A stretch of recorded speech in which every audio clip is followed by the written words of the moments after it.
গল্প হৃদয়হীন, দ্য মাফিয়ার প্রেমগাথা। লেখনীতে শারমিন আক্তার সুবর্ণা। দ্বিতীয় পর্ব।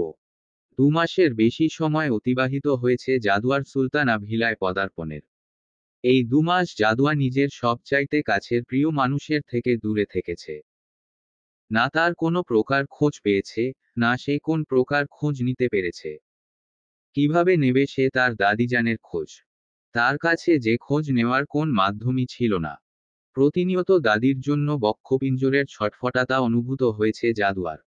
কিন্তু নিজের সংকোচতার কারণে দাদির খোঁজ সুলতানা ভিলার কারো কাছে জিজ্ঞেসও করেনি। ভেবেছিল তারা যদি জাদুয়াকে বোঝা ভাবে। কিন্তু জাদুয়া তো এখন জানে তারা জাদুয়াকে ভালোবাসে, আর তাছাড়া আজ সকাল থেকেই জাদুয়ার মনের ভিতর কেমন অস্থিরতা কাজ করছে। কেন জানি তার মনে হচ্ছে দাদি ভালো নেই। যদি ভালোই থাকতো তাহলে কেন এতদিনে দাদি একটা বারের জন্য জাদুয়ার খোঁজ নেয়নি। জাদুয়া নিজের সকল সংকোচতা দূর করে সুলতানা খানের দ্বারের সম্মুখে এসে দ্বারে করাঘাত করতেই সুলতানা খান বললেন, ভেতরে এসো। জাদুয়া সুলতানা খানের অনুমতি পেয়ে কক্ষে প্রবেশ করে সুলতানা খানের সম্মুখে গিয়ে দাঁড়ায়। জাদুয়াকে দেখে সুলতানা খান জিজ্ঞেস করলেন, কি ব্যাপার নানুমনি, তুমি হঠাৎ আমার রুমে আসলে? কিছু কি বলবে? সুলতানা খানের প্রশ্নে জাদুয়া বলল, নানুমনি তুমি কি একটু দাদির খোঁজ নিয়ে দিতে পারবে? আজ এতদিন হলো দাদি তো একটা বারও আমার খোঁজ নিল না। আমার কেমন জানি অস্থির লাগছে। জাদুয়ার অস্থিরতা দেখে সুলতানা খান বললেন, আচ্ছা ঠিক আছে, তুমি অস্থির হয় না। তুমি শুধু শুধু টেনশন করছো, দেখবে সব কিছু ঠিক আছে। আমি বরং তোমার দাদি যেই নম্বরটি দিয়ে কল করেছিল সেটাতে কল করে দেখি। সুলতানা খানের কথায় জাদুয়া বলল, কিন্তু ওটা তো মামার নম্বর। উনি কি আমার সাথে দাদিকে কথা বলতে দিবেন? জাদুয়ার কথায় সুলতানা খান বললেন, তুমি টেনশন করো না, ওরা জানবেও না কে কথা বলবে। আর তাছাড়া এই নম্বরটি ছাড়া আমাদের কাছে আপাতত অন্য কোন রাস্তাও নেই। সুলতানা খান নিজের বক্তব্য শেষ করে কল করে রহিম মিয়ার নাম্বারে। কিছুক্ষণ যেতেই কলটি রিসিভ করে রহিম মিয়া বলল, হ্যালো, কে বলতাছেন? রহিম মিয়া কল রিসিভ করতেই সুলতানা খান চোখের ইশারায় জাদুয়াকে আশ্বস্ত করে রহিম মিয়ার উদ্দেশ্যে বললেন, আপনি আমাকে চিনবেন না। আমি রহিমা খাতুনের সাথে একটু কথা বলতে চাই, ওনাকে একটু ডেকে দিবেন। সুলতানা খানের কথায় রহিম মিয়া একটা দীর্ঘশ্বাস ছেড়ে বললেন, উনি তো নাই। নাই মানে কোথায় গিয়েছেন? মা মারা গেছে আইজ 2 মাসের বেশি হইয়া গেছে। রহিম মিয়ার কথায় সুলতানা খান স্তব্ধ হয়ে যান। কি বলবেন তা বুঝে উঠতে পারছেন না। সুলতানা খানের এমন নিশ্চুপতা দেখে জাদুয়ার বুকের ভিতরটা কেমন মোচড় দিয়ে উঠল। সে বার সুলতানা খানকে প্রশ্ন করেই যাচ্ছে, কি হয়েছে নানুমনি? সুলতানা খান ফোন রেখে এক দৃষ্টিতে তাকিয়ে থাকে জাদুয়ার দিকে। সে কিভাবে বলবে জাদুয়াকে তার দাদির মৃত্যুর কথা? মেয়েটি যে তার দাদিকে খুব ভালোবাসে। ওই একটা মানুষই ছিলেন যিনি জাদুয়াকে আগলে রেখেছেন নিজ ছায়ার মতো। সুলতানা খানের খুব আফসোস হচ্ছে এটা ভেবে, কেন সে আরো আগে তার খোঁজ নিলেন না। এখন তার মনে হলো রহিমা খাতুন কেন জাদুয়ার কথা তাদেরকে বলেননি। হয়তো রহিমা খাতুনের চিন্তাটা সঠিক ছিল। সুলতানা খানকে কোনো কথা বলতে না দেখে জাদুয়া বলল, নানুমনি কি হয়েছে বলো, তুমি ফোনটা রেখে দিলে কেন? বলো না কি হয়েছে। দাদি ঠিক আছে তো? নীরবতার রেশ ভেঙে সুলতানা খান বললেন, জাদুয়া ঠান্ডা মাথায় এখানে বসো। আমি একটা কথা বলছি, তা মনোযোগ দিয়ে শুনবে, ঠিক আছে? জাদুয়া নিজের মনের অস্থিরতা নিয়ে বলল, ঠিক আছে, বলো কি বলবে। হায়াতমুত সব কিছু আল্লাহর হাতে। যখন যার ডাক আসবে তখন তাকে এই দুনিয়ার মোহমায়া ত্যাগ করে চলে যেতে হবে, তাই না? জি। তাহলে কারো মৃত্যুর সংবাদ শুনলে আমাদের উচিত আহাজারি না করে তার জন্য পরম করুণাম রবের নিকট প্রার্থনা করা, তাই না? সুলতানা খানের এমন প্রশ্নে জাদুয়া প্রচণ্ড পরিমাণে উত্তেজিত হয়ে বলে, নানুমনি সত্যি কথা বলো, কি হয়েছে? এ ধরনের কথা কেন বলছো তুমি? আমার খুব ভয় হচ্ছে। দাদি। দাদি ঠিক আছে তো? বলো কিছু আর চুপ করে থেকো না। আমার খুব ভয় লাগছে নানুমনি। জাদুয়ার কথায় সুলতানা খান একটা দীর্ঘশ্বাস ত্যাগ করে শান্ত অথচ অস্থির কণ্ঠে বললেন, জাদুয়া তোমার দাদি মামারা গেছেন। সুলতানা খানের কথায় জাদুয়া স্থির হয়ে বসে রইল। কোনো অনুভূতিই যেন জাদুয়াকে উঠে পারছে না, সে এটা কি শুনল? সে যা শুনেছে তা কি সত্যি? জাদুয়ার মন মস্তিষ্ক সব শূন্য হয়ে গেল। সে যেন একটা ঘোরের মধ্যে বিচরণ করছে। জাদিয়ার এহেন হালাত দেখে সুলতানা খান চিন্তিত হয়ে জাদুয়াকে আলতো ধাক্কা দিয়ে বললেন, জাদুয়া তুই ঠিক আছিস? এভাবে বসে আছিস কেন সোনা? সুলতানা খানের হাতের স্পর্শে সম্বিত ফিরে পেয়ে জাদুয়া আর্তনাদ করে কেঁদে উঠে। আজ জাদুয়ার বুকটা কেমন খালি খালি অনুভব হচ্ছে। তাই বক্ষপিঞ্জরটা নিজের হস্ত দ্বারা চেপে ধরে অনবরত কান্না করেই চলেছে। জাদুয়ার এহেন হালাত দেখে সুলতানা খান জাদুয়াকে নিজের বুকে টেনে নিয়ে সান্ত্বনা দিয়েই চলেছে। কিন্তু হায়, যার যায় সেই বজে স্বজন হারানোর বেদনা। তাই কোনো সান্ত্বনাই জাদুয়াকে থামাতে পারছে না। জাদুয়ার ক্রন্দনে সুলতানা ভিলায় উপস্থিত সকলে ছুটে আসে। জাদুয়াকে এভাবে কাঁদতে দেখে সকলে জাদুয়ার কি হয়েছে বলে প্রশ্ন করে। সুলতানা খান সকলকে সবকিছু খুলে বলায় প্রত্যেকে জাদুয়াকে সান্ত্বনা দিতে চলে আসে, কিন্তু জাদুয়ার কারো সান্ত্বনাতেই কান্না থামছে না। জাদুয়া নিজের মুখ সুলতানা খানের বুকের থেকে উঠিয়ে ক্রন্দনরত কণ্ঠে বলে উঠে, নানুমনি আমি আজ এক্ষুনি রূপনগর যাব। আমি দাদির কবরটায় একবার জিয়ারত করতে চাই। একবার তার কবরটা এই হাত দুটো দিয়ে ছুঁয়ে দেখতে চাই। প্লিজ তুমি আমাকে ওখানে নিয়ে যাও। জাদুয়ার কথায় সুলতানা খান বললেন, জাদুয়া ওখানে যাওয়া কি তোর ঠিক হবে বল? যদি কোনো বিপদ হয়? আচ্ছা তোর মামারা আসুক রাতে, তাদের সাথে পরামর্শ করে না হয় আমরা আগামীকাল যাব। সুলতানা খানের কথায় জাদুয়া অবুঝের ন্যায় অস্থির হয়ে বলল, না নানুমনি আমি আজ এক্ষুনি যাব। আর তুমি যদি না যাও তাহলে আমি একাই চলে যাব। তুমি ড্রাইভারকে বলে দাও আমাকে নিয়ে যেতে। জাদুয়ার কথায় ছোট মামি সহ সোহানা, স্নেহা, রাফিন বারবার বোঝানোর বৃথা চেষ্টা করে গেছে, কিন্তু আজ যেন সে কারো কথাই শুনতে পাচ্ছে না। নিজের দাদির মৃত্যুর সংবাদ সে কিছুতেই মেনে নিতে পারছে না। যার ফলস্বরূপ কারো নিষেধাজ্ঞাও জাদুয়ার কান পর্যন্ত আসছে না। জাদুয়ার এরকম উন্মাদনা দেখে সুলতানা খান বাধ্য হয়ে জাদুয়াকে নিয়ে বেরিয়ে পড়ল রূপনগর গ্রামের উদ্দেশ্য একজন বডিগার্ড এবং ড্রাইভারকে নিয়ে। দীর্ঘ 5 ঘন্টা ভ্রমণের পর দুপুরের দিকে জাদুয়ারা এসে পৌঁছায় রূপনগর গ্রামে, তার সেই পুরনো আবাসস্থলের সামনে যেখানে জড়িয়ে আছে সুখ দুঃখের অজস্র স্মৃতি। জাদুয়া গাড়ি থেকে নেমে কাঁপা কাঁপা পায়ে এগিয়ে যায় বাড়ির ভেতরে। উঠোন দিয়ে দরজার সামনে আসতেই দেখা হয়ে যায় চাচি পারুল বেগমের সাথে। পারুল বেগম জাদুয়াকে দেখেই হাতে থাকা সকল জিনিসপত্র ফেলে দিয়ে জাদুয়ার চুলের মুঠি ধরে একের পর এক চড় বসিয়ে যাচ্ছিলেন জাদুয়ার নরম তুলতুলে গালে। ফলস্বরূপ ঠোঁট কেটে বেরিয়ে আসে রোহিত লহু। তখনই পিছন থেকে কেউ পারুল বেগমের হাত টেনে ধরে কর্কশ কণ্ঠে বলে উঠে, খবরদার আর একবারও যদি তুমি জাদুয়ার গায়ে হাত তোলো তাহলে তোমার এই হাত ভেঙে দিতে আমি দুবারও ভাবব না। এই ধরনের হুমকি বার্তা শুনে পারুল বেগম পিছন ঘুরে দাঁড়াতেই নজরে আসে একজন বয়স্ক সুসজ্জিত কাপড় পরিহিত মহিলা। পারুল বেগমের দেখে মনে হলো সম্ভ্রান্ত পরিবারের কেউ হবে। তিনি অচেনা বয়স্ক নারীটির উদ্দেশ্যে প্রশ্ন করে, আপনি কে? এই জায়গায় কি করেন? আর আমি ওরে মারমু না কেন?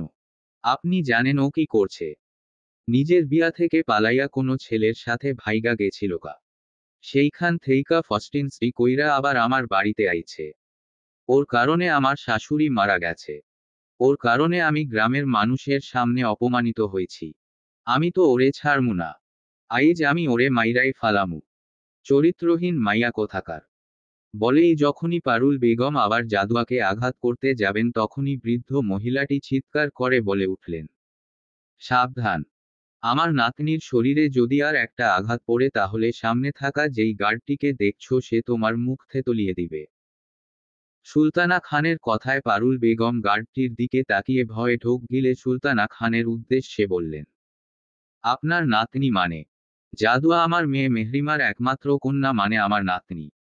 আর ও কারো সাথে পালিয়ে যায়নি, বরং এতদিনও আমার সাথে সুলতানা ভিলাই ছিল। আর ওকে আমার কাছে যে দিয়েছেন সে হলো তোমার শাশুড়ি রহিমা খাতুন। সুলতানা খান একটু থেমে আবার বলেন, এতদিন আমার নাতনির উপর তোমরা অনেক অত্যাচার করেছ। আমি কিছু জানতাম না বলে তোমরা এত কষ্ট দিতে পেরেছ আমার অবুঝ নাতনিটাকে। কিন্তু এখন আমি তোমাদের কাউকেই ছাড়ব না। তোমাদের আমি পুলিশে দিব। আর আমার মনে হয় রহিমা আপার মৃত্যুতে তোমাদেরই হাত আছে, তোমরাই মেরেছ তাকে। পুলিশের মারের কয়েক ঘা খেলেই সব সত্য কথা বেরিয়ে আসবে। পুলিশের কথা শুনে পারুল বেগম ভয়ে সিটিয়ে গিয়ে হাত জোর করে সুলতানা খানের উদ্দেশ্যে বললেন, আমরা সত্যি কিছু করি নাই, আমরা আমার শাশুড়ির সাথে কিছুই করি নাই, উনি তো জাদুয়া যেদিন চইলা গেছিল সেদিন রাইতেই বুকে ব্যথা উইঠা মারা গেছে। আমরাতে তারে ডাক্তার দেখানোরও সুযোগ পাই নাই। পারুল বেগমের কথায় জাদুয়ার মনে পড়ে যায় সেই দিনের কথা। সে সেদিন স্পষ্ট দাদির চোখে মুখে ব্যথার ছাপ দেখতে পেয়েছিল, কিন্তু দাদি তাকে বুঝতে দেয়নি তার যন্ত্রণাটুকু। এ সকল কথা চিন্তা করেই জাদুয়া ডুকরে কেঁদে উঠে বলে, দাদি সেদিন তুমি আমারে কেন মিথ্যা কথা কইলা? কেন আমারে তোমার যন্ত্রণার কথা কইলা না? আমার জন্যেই তুমি মারা গেছো, আমি না গেলে তুমি বাইচা থাকতা দাদি।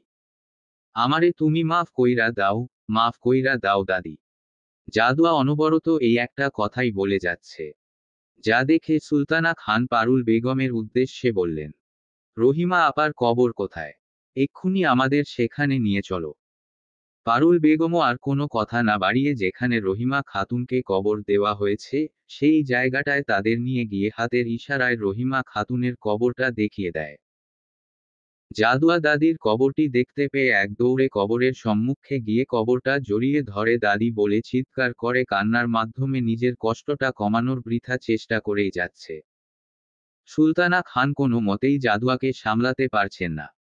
অন্যদিকে পারুল বেগম রহিম মিয়াকে গিয়ে জাদুয়ার আগমনের খবর দিয়েই বলে, তুমি যেমনই হোক নওয়াজরে খবর দাও জাদুয়া গ্রামে আইছে। এইবার যদি নওয়াজ জাদুয়ারে বিয়া করতে পারে তাইলে আমরা ওই 5 লাখ টাকা পাইয়া যামু। পারুল বেগমের কথায় রহিম মিয়া বললেন, কামটা কি ঠিক হইব? আম্মা তো জাদুয়ারে ওর লগে বিয়া দিব না দেখাই এই জায়গা থেইকা পাঠাইয়া দিছিল। আর তোমার কথায় যা মনে হইল জাদুয়ার নানি অনেক প্রভাবশালী, যদি হিতে বিপরীত হয়। রহিম মিয়ার কথায় পারুল বেগম বললেন, রাহু তোমার মায়ের কথা। উনি তো মইরাই গেছে। এখন কবর খুললে হাড্ডিও পাইবা না, আর ওনারা যদি প্রভাবশালী হয় তাইলে চেয়ারম্যান সাহেবেরাও তো প্রভাবশালী।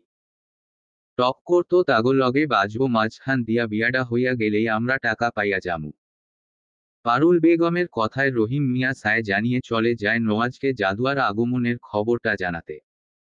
দুনিয়াটা কি আজব তাই না? আমরা প্রত্যেকে জানি একদিন আমাদের মৃত্যু অনিবার্য। সকল পাপ পুণ্যের হিসাব নিবেন সর্বশক্তিমান বিচারক। এক বিন্দু পাপেরও ছাড় দেয়া হবে না। কিন্তু তারপরও আমরা একের পর এক পাপ করেই যাই। আর আমাদের করা পাপের জন্য বেশিরভাগই দায়ী থাকে আমাদের লোভ। অথচ লোভ মানুষকে ধ্বংস করে দেয়। সুলতানা ভিলা আজ কেমন শুনশান নির্বতায় ছেয়ে আছে। হাছিল প্রতিদিনের তুলনায় আজ একটু তাড়াতাড়ি ফিরে আসে বাড়িতে। ভিলায় পা রাখতেই আজকের পরিবেশটাতে কেমন গোমট ভাবের উপস্থিতি টের পাচ্ছে হাছিল। তেমন কোনো চিন্তাভাবনা না করে নিজ কক্ষের উদ্দেশ্য চলে যায় সে। ফ্রেশ হয়ে ল্যাপটপ হাতে কক্ষ থেকে বেরিয়ে আশেপাশে ভালোমতো কিছু পর্যবেক্ষণ করে ড্রয়িং রুমের সোফায় বসে নিজের কিছু গুরুত্বপূর্ণ কর্ম সম্পাদনে ব্যস্ত হয়ে পড়ে। আয়েশা বেগম হাছিলকে দেখে দ্রুত কিছু স্ন্যাক্স নিয়ে রাখে হাছিলের পাশে। আয়েশা বেগমকে দেখে হাছিল আয়েশা বেগমকে ডেকে বলে উঠে, আজ যে কাউকে দেখতে পাচ্ছি না। না মানে রাফিন ওরা কথায়। আয়েশা বেগম আজ হঠাৎ হাছিলকে নিজ ইচ্ছায় তার সাথে কথা বলতে দেখে নিজের মনে কিছুটা স্বস্তি বোধ করে হাছিলের উদ্দেশ্যে বলে, আজ সবাই যে যার যার রুমেই আছে, জাদুয়া নেই যে তাই। জাদুয়া নেই কথাটি কর্ণপাত হতেই হাছিল বলে উঠল, নেই মানে? আয়েশা বেগম একটা দীর্ঘশ্বাস ছেড়ে বলে, জাদুয়ার দাদি মারা গেছেন তাই জাদুয়া ওর দাদির কবরটা একবারের জন্য জিয়ারত করতে গেছে। আয়েশা বেগমের কথায় হাছিল অনুভূতিহীন ভাবে বলল, অহ, বলেই আবার নিজের কাজে ব্যস্ত হয়ে পড়ে। তখনই আয়েশা বেগম চিন্তিত স্বরে বলে ওঠে, কিন্তু জাদুয়ার জন্য আমার খুব চিন্তা হচ্ছে। আয়েশা বেগমের এহেন বাক্যে হাছিল ভ্রুকুচকে তাকায় আয়েশা বেগমের দিকে। হাছিলের এরূপ তাকানো দেখে আয়েশা বেগম ভাবলেন হাছিল হয়তোবা বিরক্ত হচ্ছে, তাই আর কোনো কথা না বলে ওখান থেকে যাবার জন্য পা বাড়াতেই হাছিল নিজের গাম্ভীর্যতা বজায় রেখে আয়েশা বেগমকে প্রশ্ন করল, কেন? হাছিলের প্রশ্নে আয়েশা বেগম একটি দীর্ঘশ্বাস ত্যাগ করে জাদুয়ার জীবনে ঘটে যাওয়া সকল ঘটনা খুলে বললেন। আয়েশা বেগমের কথায় হঠাৎই হাছিলের সারা শরীর কেঁপে উঠল প্রচণ্ড ক্রোধে। হাত দুটো শক্তভাবে মুষ্টিবদ্ধ করে নিজের হিংস্রাত্মক ক্রোধকে নিয়ন্ত্রণ করার বৃথা চেষ্টা করে যাচ্ছে হাছিল। আয়েশা বেগম হাছিলের নেত্রের নজর রাখতেই আঁতকে উঠলেন। হাছিলের নেত্রযুগল এতটাই রক্তিম হয়ে আছে যা দেখে মনে হচ্ছে এক পলকেই গড়িয়ে পড়বে অজস্র রোহিত লৌহ।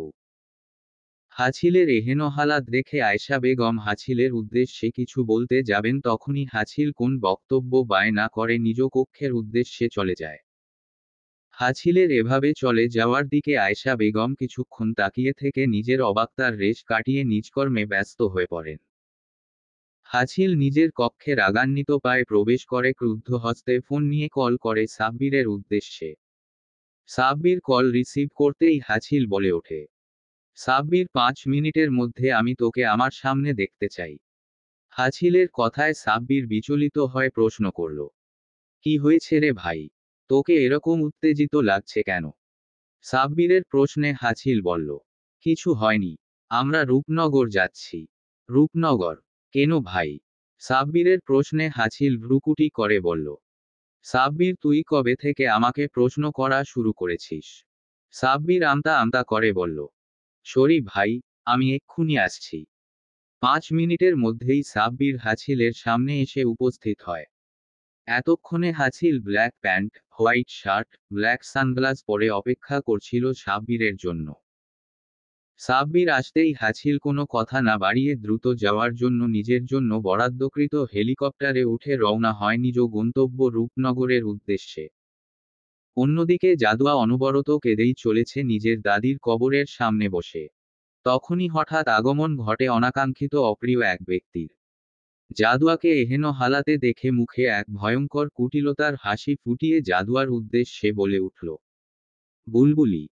এহেন সম্বোধনে জাদুয়া ভয়ে চমকিত হয়ে সুলতানা খানকে জড়িয়ে ধরে দৃষ্টিপাত করে সামনে থাকা অপ্রিয় ব্যক্তি নওয়াজের পানে। জাদুয়ার ভয়ে চমকিত হওয়া দেখে সুলতানা খানের আর বুঝতে বাকি থাকে না ব্যক্তিটিকে। সে কোনো কথা না বাড়িয়ে গার্ডের সাহায্যে জাদুয়াকে নিয়ে রওনা হয় নিজ গাড়ির উদ্দেশ্যে। তখনই নওয়াজ সামনে এসে তাদের পথ আগলে দাঁড়িয়ে বলে উঠে, আরে কই যাইতাছেন আপনারা? এখন তো যাওয়া যাইব না। নওয়াজের কথায় সুলতানা খান ভ্রুকুচকে রাগান্বিত হয়ে বললেন, এই ছেলে আমাদের পথ ছেড়ে দাঁড়াও, আমাদের যেতে দাও। সুলতানা খানের কথায় নওয়াজ 32টি দাঁত বের করে হাসি দিয়ে বলে, যান, আপনেরে যাইতে না করছে কে? আপনি যান। তয় জাদুয়ার দিকে তাকিয়ে, আমার বুলবুলি এইহান থেইকা যাইতে পারব না। আইজ আমার সাথে আমার বুলবুলির বিয়া হইব। নওয়াজের এহেন বাকালাপে জাদুয়া ভয়ে সিটিয়ে গিয়ে সুলতানা খানকে আরো শক্ত করে চেপে ধরে কাঁপতে থাকে। জাদুয়ার এরূপ হালাতে সুলতানা বেগম গার্ড এর উদ্দেশ্যে বললেন, এই ছেলেকে এখান থেকে এক্ষুনি সরাও। সুলতানা খানের কথায় গার্ডটি তাই করতে গেল, কিন্তু তখনই নওয়াজের অনেকগুলো লোক এসে গার্ডটিকে এলোমেলো ভাবে পেটাতে থাকে। গার্ডটি একা থাকার দরুন এতগুলো লোকের সাথে পেরে উঠল না। নওয়াজের লোকেরা অচেতন অবস্থায় গার্ডটিকে বেঁধে ফেলল একটি গাছের সাথে। সুলতানা খান এরূপ পরিস্থিতি দেখে নিজের ফোন বের করলেন নিজের আপনজনদের থেকে সাহায্য চাওয়ার উদ্দেশ্যে। কিন্তু তখনই নওয়াজ সুলতানা খানের হাত থেকে ফোনটি কেড়ে নিয়ে দূরে ছুঁড়ে ফেলে। এ সকল ঘটনা দেখে জাদুয়া ভয়ে উচ্চ শব্দে কেঁদে উঠল। তা দেখে নওয়াজ জাদুয়ার নিকটে এসে ওড়নার উপর দিয়ে চুল মুষ্টিবদ্ধ করে নিজের দিকে ঘুরিয়ে বলল, বুলবুলি আমারে ভয় পাইতাছ? আমারে ছাইরা যাওয়ার সময় মনে ছিল না এই ভয়টুকু? নওয়াজের এভাবে জাদুয়ার চুল ধরায় জাদুয়া ব্যথায় কুকিয়ে উঠতেই সুলতানা খান নওয়াজকে এলোপাথারি আঘাত করে বলতে লাগল, ছাড় আমার নাতনিরে, ছাড় বলছি। তখনই নওয়াজ সুলতানা খানকে থামিয়ে তার লোকেদের উদ্দেশ্যে বলল, বুড়িটারে ভালোমতো ধইরা তোরা আমার বাড়িতে সসম্মানে নিয়ে আয়। হাজার হলেও তো আমার নানি শাশুড়ি। আমি আমার বুলবুলিরে লইয়া যাইতাছি। বলেই নওয়াজ জাদুয়াকে টানতে টানতে নিয়ে যায় নিজের সাথে। জাদুয়া ভয়ে সুলতানা বেগমকে অনবরত ডেকেই চলেছে। জাদুয়ার এহেন হালাত দেখে সুলতানা খানের মতো শক্তপোক্ত মানুষও ঢুকরে কেঁদে উঠে। আজ প্রথমবারের মতো নিজেকে তার বড্ড অসহায় লাগছে। যে কোনোদিনও কারো কাছে মাথা নত করেনি সে নওয়াজের সামনে হাত জোর করে জাদুয়াকে ছেড়ে দেওয়ার জন্য আকুতি মিনতি করেই যাচ্ছে। কিন্তু নওয়াজ কারো কথায় গলবার পাত্র নয়। সে জাদুয়াকে নিয়ে চলে যায় নিজের বাড়িতে। নিজ বাড়িতে পৌঁছেই নওয়াজ নিজের বাবা মার উদ্দেশ্যে বলে ওঠে, আম্মা আব্বা দেখো কারে লইয়া আইসি। তোমগো ছেলের বউরে দেখবা না, তাড়াতাড়ি আসো। নওয়াজের ডাকে তার বাবা মা চলে আসে সেখানে। জাদুয়াকে দেখে নওয়াজের মা বলে উঠে, হারামজাদিরে কই পাইছোছো বাবা? ওর জন্য গ্রামের মানুষদের কাছ থেইকা কত কটু কথাই না শুনতে হইছে। ভালো হইছে ওরে আনছোছো। বিয়াডা তাড়াতাড়ি কইরা ফেলা, বিয়ের পর আমি ওরে দেখামু কত ধানে কত চাল। মায়ের কথা শুনে নওয়াজ হাসি মুখে বলে, ঠিক আছে মা, তুমি যা করার কইরো, কিন্তু আগে বিয়ার ব্যবস্থা তো করো। নওয়াজের কথায় তিনি চেয়ারম্যান সাহেবের দিকে ঘুরে বলেন, আপনি এহনো এই জায়গায় দাঁড়াইয়া আছেন কেন? তাড়াতাড়ি যান, ছেলেরে বিয়া দিতে হইব, কাজই লাগব না। নিজের স্ত্রীর দিকে তাকিয়ে চেয়ারম্যান সাহেব কোন কথা না বলে একটি দীর্ঘশ্বাস ছেড়ে চলে যায় কাজী আনার উদ্দেশ্যে। এসব দেখে জাদুয়া ভয় কান্না করে নওয়াজের পায়ের সম্মুখে বসে হাত জোর করে অনুরোধ করে বলে, নওয়াজ ভাই, আপনি আমারে ছাইরা দিন। আমি কি ক্ষতি করছি আপনার? আপনি কেন আমার সাথে এরকম করতেছেন? জাদুয়ার কথা শুনে নওয়াজের মা ক্ষেপে গিয়ে জাদুয়াকে উঠিয়ে ঠাস ঠাস করে কয়েকটি চর বসিয়ে দিয়ে চুলের মুঠি ধরে জাদুয়ার উদ্দেশ্যে বলে, তোর জন্য আমার পোলারে লইয়া মানুষ কত হাসি তামাশা করছে, আর তুই কস তরে ছাইরা দিতে। বলেই তিনি আবার জাদুয়াকে আঘাত করতে যাবেন, তখনই নওয়াজ মায়ের উদ্দেশ্য বলল, আহা মা, কি করতাছো? বেশি মারলে তো বেহুশ হইয়া যাইব। তখন আমি কারে বিয়া করমু? নওয়াজের কথায় তার মা শান্ত হয়। তখনই নওয়াজ চরের দরুন জাদুয়ার ঠোঁট থেকে গড়িয়ে পড়া রক্ত নিজ হস্ত দ্বারা মুছতে গেলেই জাদুয়া সরে দাঁড়ায়। যা দেখে নওয়াজ উচ্চ শব্দে হেসে বলে উঠে, আর কতক্ষণ নিজেরে আমার থেকে দূরে রাখতে পারবা? সামান্য ছুঁইতে গেছি তাই সহ্য করতে পারলা না? আইজ রাইতে আমি ছোঁয়া ছাড়াও যে কত কি করমু তা সহ্য করবা কেমনে? নওয়াজের এহেন কথায় ঘৃণায় রিরি করে ওঠে জাদুয়ার সর্বকা। জাদুয়া অসহায়ের ন্যায় সুলতানা খানের দিকে তাকিয়ে বলে উঠে, আমাকে মাফ করে দাও নানুমনি। আমার তোমার কথা শোনা উচিত ছিল। জাদুয়ার কথায় সম্পূর্ণ অসহায়তা ফুটে ওঠে, যার দরুন সুলতানা খানও ডুকরে কেঁদে উঠে নাতনির কাছে যেতে চাইলে তাকে বাধা প্রদান করেন নওয়াজের লোকেরা। এখন সুলতানা খান ও জাদুয়ার হাতে কিছুই করার নেই। অসহায়ের মতো সবকিছু মেনে নিতে হচ্ছে তাদের। তারা বারবার আল্লাহর কাছে সাহায্য প্রার্থনা করছে, নিজেদের হেফাজত কামনা করে। প্রায় অনেকক্ষণ পর চেয়ারম্যান সাহেব কাজী নিয়ে আসে তার সাথে। কাজীকে দেখেই জাদুয়ার রুহের পানি যেন উবে গেল। জাদুয়া চিন্তা অসহায়ের ন্যায় ভাবল, এই বুঝি তার সব শেষ হয়ে গেল। গ্রামের অনেকেই এসেছে নওয়াজের বিয়ে দেখতে। এসেছে বলতে নওয়াজের মা গ্রামের প্রত্যেককে খবর দিয়েছে তার ছেলের বিয়ে দেখার জন্য। কারণ জাদুয়া বিয়ে থেকে পালিয়ে যাওয়ায় গ্রামের সকলে তাদের নিয়ে বিদ্রূপ করেছিল, তাই সে প্রত্যেককে নিজেদের ক্ষমতার জোর দেখাতে আমন্ত্রণ জানায় চেয়ারম্যান বাড়িতে। প্রত্যেকে এসে ভিড় জমিয়েছে নওয়াজদের বাড়ির উঠোনে। সেখানেই মূলত তাদের বিয়ের কাজ সম্পাদিত হবে। কয়েকজন মহিলার সাহায্য জাদুয়াকে জোর করে নিয়ে বসানো হয় নওয়াজের মুখ বরাবর। নওয়াজ তখনই কাজীর উদ্দেশ্যে বলে ওঠে। কাজী সাহেব বিয়া পড়ানো শুরু করেন। নওয়াজের কথায় কাজী বিয়ে পড়ানো শুরু করে দেয়। সুলতানা খান নানা উপায়ে ছোটার জন্য ছটফট করেই যাচ্ছে, কিন্তু কোনোভাবেই ছাড় পাচ্ছে না। জাদুয়ার শরীর যেন ক্রমশই দুর্বল হয়ে পড়ছে। নিজের ভরটুকুও নিজের ধরে রাখা সম্ভব হচ্ছে না। তখনই কাজী বলে উঠলেন, বলো মা কবুল। কাজীর কথায় জাদুয়া ঘাপটি মেরে বসে থাকে। সে কোনো মতেই কবুল বলবে না। বারংবার কবুল বলতে বলার শর্তেও জাদুয়া যখন বলছিল না, তখন নওয়াজ রেগে গিয়ে অনবরত আঘাত করতে থাকে জাদুয়াকে। কিন্তু তারপরও জাদুয়া কবুল বলছে না। নওয়াজ আবার যখন জাদুয়ার শরীরে আঘাত করতে যাবে, তখনই পিছন থেকে কেউ এসে নওয়াজের হাতটা এমনভাবে চেপে ধরে যে তার হাতের কবজি সরাসরি ভেঙে যায়। নওয়াজ ব্যথায় ও মাগো বলে চিৎকার করে নিজের হাত চেপে ধরে। তখনই সেখানে উপস্থিত সকলের চোখ যায় লম্বা চূড়া সুঠামদেহী এক সুদর্শন পুরুষের দিকে, যার নজর এখন কেবল বসে থাকা জাদুয়ার পানে। জাদুয়া নিজের সামনে কাউকে দাঁড়িয়ে থাকতে দেখে মাথা উঁচু করে তার পানে তাকাতেই চোখের সামনে প্রস্ফুটিত হয় এক পরিচিত মুখ অবয়ব। যাকে দেখে জাদুয়া ডুকরে কেঁদে উঠে কোনো কথা না বলে। আজ এই মানুষটিকে দেখে জাদুয়ার প্রথমবারের মতো স্বস্তিবোধ হচ্ছে। জাদুয়াকে এভাবে কাঁদতে দেখে হাছিল এক হাঁটু ভাঁজ করে বসে পড়ে জাদুয়ার সামনে। তখন জাদুয়া নিজের উঁচু করা মুখ হাছিলের মুখ বরাবর করে দৃষ্টিতে দৃষ্টি রেখে আরো উচ্চস্বরে কেঁদে উঠে। তখনই হাছিলের চোখ যায় জাদুয়ার রক্ত লেগে থাকা কাটা ওষ্ঠের দিকে। জাদুয়ার মুখের এরূপ অবস্থা দেখে হাছিলের রাগটা যেন আরো ভয়ঙ্কর ভাবে বেড়ে গেল। সেই কান্নারত জাদুয়াকে গম্ভীর কণ্ঠে প্রশ্ন করল, হু ডিড দিস? কে মেরেছে তোমায়? হাছিলের কথায় জাদুয়া কোনো প্রতিউত্তর না করে কান্না করেই যাচ্ছিল। তখনই হাছিল আরো রেগে গিয়ে চিৎকার করে ধমক দিয়ে জাদুয়ার মুখ চেপে ধরে আবার প্রশ্ন করল, কথা কানে যায় না তোর? কে মেরেছে তোকে? আমায় শুধু তার নামটা বল। হাছিলের কথায় জাদুয়া ভয়ে ফুপিয়ে ফুপিয়ে বলে ওঠে, চাচি, নওয়াজ ভাই আর ওনার মা। নওয়াজ ভাই বেশি মেরেছে। আমি খুব ব্যথা পেয়েছি। বলেই ফুপিয়ে ওঠে জাদুয়া। জাদুয়ার কথা শুনে হাছিল রাগে হিতাহিতজ্ঞান শূন্য হয়ে চিৎকার করে বলে, ওইকু বাচ্চাদের এত সাহস যে তোর শরীরে হাত তোলার দুঃসাহসিকতা দেখিয়েছে। বলেই হাছিল সামনে থাকা নওয়াজকে ইচ্ছা মতো পেটাতে থাকে। পেটানোর দরুন নওয়াজের নাক মুখ থেকে গড় গড় করে বেরোতে থাকে রক্ত। নওয়াজের কোনো লোকই হাছিলের সাথে পেরে উঠছিল না। পেরে উঠছিল না বলতে হাছিলের ধারে কাছে আসার আগেই সাব্বির তাদের কুপোকাত করে ফেলছিল। নওয়াজের এরূপ অবস্থা দেখে পারুল বেগম ও রহিম মিয়া পালিয়েছে অনেক আগেই। ফাতেমা বেগম ও চেয়ারম্যান সাহেব নিজের ছেলের এহেন হালাত দেখে সহ্য করতে না পেরে হাছিলের সামনে পথ আগলে দাঁড়িয়ে। ফাতেমা বেগম হাছিলের উদ্দেশ্যে বলে ওঠে, ওই ছেলে আমার পোলার গায়ে আর একটা হাত দিবা না কইতাছি। আমি কিন্তু পুলিশের কাছে তোমার নামে নালিশ জানামু।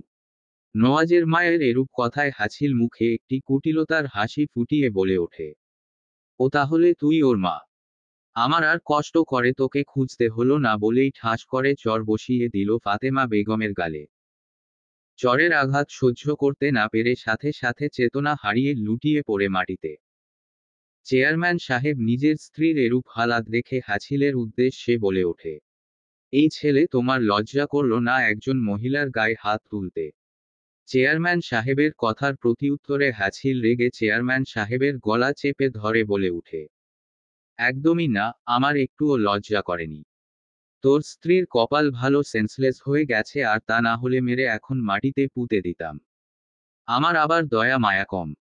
বলেই চেয়ারম্যান সাহেবকে ধাক্কা মেরে ফেলে দিয়ে নওয়াজের দিকে এগিয়ে গিয়ে আবারও বেধড়ক ভাবে আঘাত করতে করতে বলে, বিয়ে করবি না তুই ওকে? তোর সাহস কি করে হয় ওর দিকে নজর তুলে তাকানোর? বলেই হাছিল নিজের রিভলভার তাক করে নওয়াজের মাথা বরাবর। নওয়াজ ভয় পেয়ে হাত জোর করে নিজের জীবনের ভিক্ষা চাইতে থাকে। কিন্তু হাছিল তাতে কোনো ভ্রুক্ষেপ না করে রিভলভারের ট্রিগারে চাপ দিতে নিলেই সাব্বির হাছিলের সামনে এসে বলে, ভাই এখন এই পরিস্থিতিতে একে মারা ঠিক হবে না। তুই একটু শান্ত হ। সাব্বিরের কথায় হাছিল আরো রেগে গিয়ে গর্জে উঠে বলে, আই ডোন্ট ক্যারি, ওকে মারার পরে যা হবে তা দেখা যাবে। সাব্বির হাছিলের কথায় বুঝতে পারে এখন হাছিলকে কিছু বলে লাভ হবে না। তাই সে সেখান থেকে সরে দাঁড়ালো। হাছিল আবার যখনই ট্রিগারে পুশ করতে যাবে তখনই আকস্মিকভাবে জাদুয়া কোন চিন্তা ভাবনা ছাড়া দৌড়ে এসে হাছিলকে শক্ত করে জড়িয়ে ধরে ভয় কাঁপা কাঁপা গলায় শুধায়, প্লিজ আপনি ওনাকে কিছু করবেন না। আপনি ওনাকে ছেড়ে দিন। আমি বাড়ি যাব, আমায় বাড়ি নিয়ে চলুন। আমি এখানে আর একটা মুহূর্তও থাকতে চাই না। জাদুয়া কি বলল না বলল হাছিল আদৌ তা শুনেছে কিনা কে জানে। জাদুয়ার জড়িয়ে ধরার দরুন হাছিলের সম্পূর্ণ গা কেঁপে উঠে, তীব্র রাগ মোমের মতো গলে নিভে যায়। যার দরুন হাত থেকে রিভলভারটি পড়ে যায়। জাদুয়ার স্পর্শ হাছিলের শরীরে এক অদ্ভুত শিহরণের সৃষ্টি করেছে, যার ফলস্বরূপ হাছিল মোহগ্রস্তের ন্যায় জাদুয়াকে আরও কাছে টেনে নিতে হাত বাড়াতেই সুলতানা খান এসে জাদুয়াকে হাছিল থেকে সরিয়ে নিজের বুকে টেনে নিয়ে এলমেলো কয়েকটি আদরের পরশ জাদুয়ার গালে একে দিয়া এগিয়ে যায় নিজেদের গন্তব্যের দিকে। হাছিল তখনও মোহগ্রস্তের ন্যায় তাকিয়ে আছে জাদুয়ার পানে। তার মনে হচ্ছে জাদুয়ার দেহের স্পর্শ এখনো লেপ্টে আছে তার দেহে। কেমন নেশাগ্রস্ত মনে হচ্ছে নিজেকে। আর একটা বার হাছিল পরশ পেতে চায় ওই ছোট্ট দেহের। হঠাৎই সাব্বিরের ডাকে সম্বিত ফিরে পায় হাছিল। সাব্বির হাছিলের উদ্দেশ্যে বলে, ভাই চল এখন এখান থেকে। সাব্বিরের কথার প্রত্যুত্তরে নিশ্চল কণ্ঠে হাসিল বলে, হুম চল। হাছিল এবং জাদুয়ার যাওয়ার পানে তাকিয়ে থেকে নওয়াজ জাদুয়ার উদ্দেশ্যে বলে, বুলবুলি আমার থেইকা পালাইতে গিয়া যে তুমি ভয়ঙ্কর এক বাঘের গুহায় পড়ছ, এখন নিজেরে কেমনে বাঁচাইবা। জাদুয়ার শরীর খুব বেশি খারাপ হয়ে যাওয়ার দরুন সুলতানা খান নিজেদের গাড়িতে না উঠে হাছিলের সঙ্গে হেলিকপ্টারে সুলতানা ভিলার উদ্দেশ্যে রওনা হয়। জাদুয়া যেহেতু প্রথমবারের মতো হেলিকপ্টারে উঠেছে সেহেতু হেলিকপ্টারটি ছাড়ার সাথে সাথে জাদুয়া ভয়ে বিচলিত কণ্ঠে সুলতানা খানের উদ্দেশ্য বলে, নানুম্নি আমি এটাতে যাব না, চলো আমরা আমাদের গাড়িতে যাই, চলো চলো এখান থেকে নেমে যাই আমরা। সুলতানা খান কোনো মতেই জাদুয়াকে শান্ত করতে পারছিলেন না। অন্যদিকে সাব্বিরের মস্তিষ্ক বিচরণ করছে আজকের ঘটে যাওয়া ঘটনার দিকে। নিজের অবাক্তার রেশ কোনোভাবেই কাটাতে না পেরে মনে মনে আওড়ায়, হাছিল কি এই মেয়েকে বাঁচানোর জন্য এখানে এভাবে এসেছে? কই এত বছর ওর সাথে আছি, ওকে তো কখনো কারো জন্য এত ডেসপারেট হতে দেখিনি। ডেসপারেট হওয়া তো দূরের কথা, কোনো মেয়েকে তো নিজের আশেপাশেও ঘেঁষতে দেয়নি। কে মরল কে বাঁচল তাতে তো তার কোন ভ্রুক্ষেপেই ছিল না। অথচ এই মেয়ের জন্য আজ সকলের সম্মুখে একজনকে মেরে ফেলতে গিয়েছিল, আবার এই মেয়ের কথায় তাকে ছেড়েও দিয়েছে। এই প্রথম হাছিলের রিভলভার কারো দিকে উঠেও থেমে গিয়েছে। তাহলে হাছিলের মনে কি এই মেয়ের প্রতি কোনো অনুভূতি আছে? সাব্বিরের অবাক্তায় বিড়বিড়ানোর মধ্যেই হাছিল এক ধমক দিয়ে জাদুয়াকে বলে, চুপ করে বসো, ইডিয়েট মেয়ে। আর একটা কথাও যদি বলো আই এখান থেকে এক ধাক্কা দিয়ে ফেলে দিব। হাছিলের কথায় জাদুয়া চুপ হয়ে একদম একটি ভীতু বেড়াল ছানার মতো সুলতানা খানের বুকের সাথে লেপ্টে থাকে। এই সকল ঘটনা দেখে সাব্বির আবার মনে মনে বলে উঠল, ধ্যাতো আমিও কি আজে বাজে কথা চিন্তা করছি। জীবনে ওর মতো নিরামিষ মানুষের মনে কারোর জন্য অনুভূতির সৃষ্টি হওয়ার প্রশ্নই আসে না। তখনই হাছিল জাদুয়াকে একবার আর চোখে পর্যবেক্ষণ করে নিজের কাছে থাকা পানির বোতলটি এগিয়ে দেয় সুলতানা খানের দিকে। সুলতানা খান পানির বোতলটি নিয়েই এগিয়ে দেয় জাদুয়ার কাছে। জাদুয়া হাতের কাছে পানি পেয়ে এক নিঃশ্বাসে সম্পূর্ণ পানি পান করে একটি গভীর নিঃশ্বাস ত্যাগ করে আবার সুলতানা খানের বুকে মাথা দিয়ে শুয়ে পড়ে। এমতাবস্থায় সাব্বির নিজের মাথা চেপে ধরে বিড়বিড়িয়ে বলে, আমি আর কিছু জানি না, জানতে চাইও না, যা মন চায় তা হোক, আমার কি তাতে।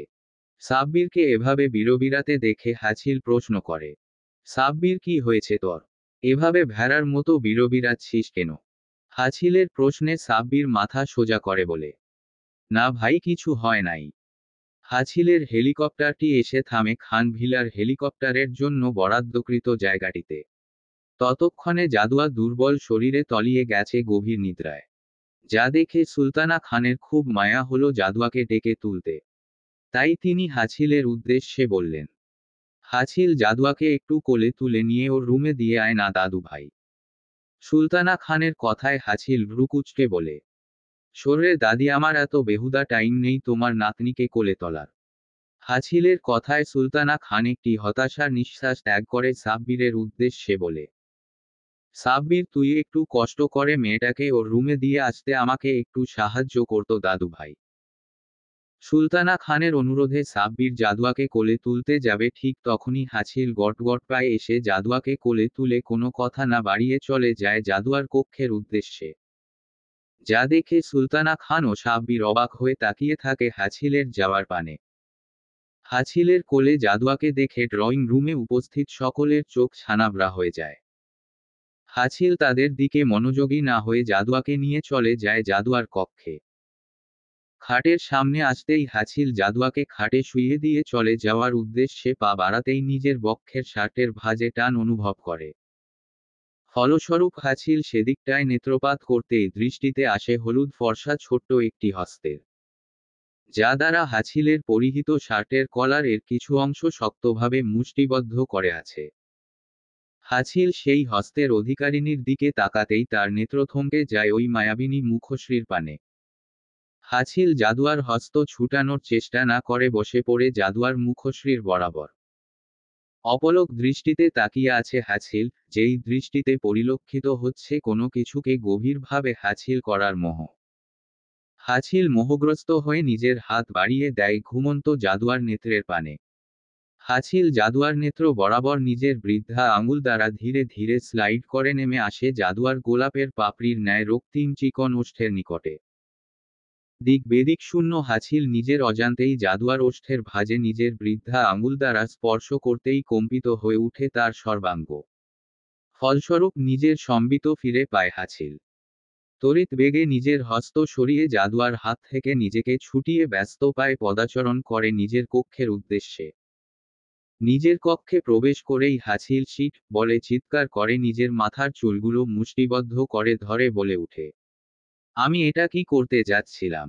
আমার সাথে এসব কি হচ্ছে? কেন আমি আমার আমিটাকেই হারিয়ে ফেলি ওইটুকুনি মেয়ের সামনে? কেন কেন কেন? এই কেনর উত্তরটুকু কি খুঁজে পাবে হাছিল কখনো? আর যদি খুঁজে পায় তবে কি ঘটবে তাদের জীবনে? হবে কি কোনো নতুন প্রণয়ের সূচনা? যদি হয় তবে কেমন হবে সেই আগুন পানির প্রণয়ের প্রেমগাথা? অতিরিক্ত ক্রন্দন এবং দুর্বলতার কারণে মৃতপ্রায় ব্যক্তির মতো বেঘোরে জাদুয়া তলিয়ে থাকে নিদ্রায়। ফলস্বরূপ সেই রাতে আর কোনো মতেই জাদুয়াকে জাগ্রত করতে পারেননি সুলতানা খান। জাদুয়ার মাথায় হাত বুলিয়ে আফসোসের স্বরে বলেন, মেয়েটা সেই সকাল থেকে একদম না খাওয়া। আর দেখো এখনো উঠছে না। অসুস্থ হয়ে পড়লে তখন কি হবে? বলেই আফসোস করতে করতে চলে যায় সুলতানা খান। স্নিগ্ধ অন্ধকারাচ্ছন্ন রজনীকে পরাস্ত করে সূচনা ঘটে পাখির কিচিরমিচিরে ব্যস্ত থাকা ভরে। হাছিল ব্রেকফাস্ট না করে ব্যস্ত পায়ে চলে যায় নিজ অফিসের উদ্দেশ্যে। সুলতানা খানের হাজারবার ডাকার সত্ত্বেও হাছিল কোন প্রতিক্রিয়া না দেখিয়ে চলে যায়। অন্যদিকে জাদুয়া ঘুম থেকে ওঠার পর থেকেই আহাজারি করে কেঁদেই চলেছে নিজের দাদির জন্য। বাড়ির প্রত্যেকের সান্ত্বনা দেওয়ার সত্ত্বেও জাদুয়া কারো কথাই শুনছে না। অন্যদিকে মারিয়াম বেগম জাদুয়াকে এভাবে কাঁদতে দেখে রাগে ফুঁসতে ফুঁসতে বিড়বিড়িয়ে বলে, যত সব ন্যাকামির কান্না। এই বাড়িতে মনে হয় এখন একটু শান্তিতেও থাকতেও পারবো না। বলেই মুখ ভেঙ্গিয়ে চলে যায় সেখান থেকে। মারিয়াম বেগমের কথা আর কেউ শুনতে না পেলেও সাথী শুনতে পেয়ে সাথী হলো এ বাড়ির হেল্পিং হ্যান্ড। বয়স 20। মুখ ভেঙ্গিয়ে মারিয়াম বেগমের উদ্দেশ্যে বলে, উমহ, খবিশ মহিলা একটা। কারো কষ্ট বোঝে না। বড় চাচায় যে কেমনে এর মতো একটা খবিশ মহিলারে বিয়া করছে আল্লাহই জানে। এইবারের প্রত্যেক মানুষ ভালো খালি এই বেহুদা মহিলাটারে ছাড়া। মন্ডায় তো চায় চুলগুলা টাইন্না ছিঁড়োরা দেই। এই কারণেই আল্লাহ এই মহিলারে কোনো সন্তান দেয় নাই। বলেই মুখ ভেঙ্গিয়ে হাতে খাবারের প্লেট নিয়ে চলে যায় জাদুয়ার কাছে। সুলতানা খান সাথীর হাত থেকে খাবারের প্লেটটি নিজ হস্তে নিয়ে জাদুয়াকে খাওয়ানোর উদ্দেশ্যে হাত বাড়াতেই জাদুয়া বলে, নানুমনি প্লিজ আমাকে একটু একা থাকতে দাও। তোমরা চলে যাও এখান থেকে। আমি এখন কিছুই খাবো না। জাদুয়ার কথায় আয়েশা বেগম বলেন, জাদুয়া মা তুই কাল থেকে এখন অবধি না খেয়ে আছিস, মা কিছু খেয়ে নে। আয়েশা বেগমের কথার সাথে সামঞ্জস্য রেখে সোহানা ও স্নেহাও বলে উঠে, জাদুয়া বোন আমরা জানি তুই অনেক কষ্টের মধ্যে আছিস। কিন্তু এভাবে না খেয়ে থাকলে তো তুই একদম অসুস্থ হয়ে পড়বি। ওদের কথার সাথে রাফিনও জাদুয়াকে জড়িয়ে ধরে বলে, আপু তুমি একটু খেয়ে নাও প্লিজ। তুমি অসুস্থ হয়ে গেলে আমি খুব কষ্ট পাবো। কারো কোনো কথায় কোনো প্রকার লাভ হয়নি। জাদুয়াকে কোনো মতেই কেউ খাওয়াতে পারেনি। উল্টো জাদুয়া মনে মনে ভাবে, কি করে খাবে সে? তার যে গলা দিয়ে কোনো মতেই এখন খাবার নামবে না।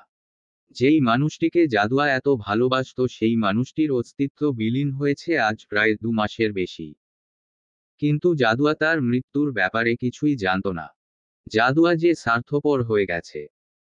হ্যাঁ, স্বার্থপরই তো হয়েছে, তা না হলে জাদুয়ার কি একটুও বোঝা উচিত ছিল না যেই মানুষটি জাদুয়াকে ছায়ার মতো আগলে রেখেছিল সেই মানুষটি হঠাৎ কেনই বা এতদিন যাবৎ জাদুয়ার খোঁজ নিবে না?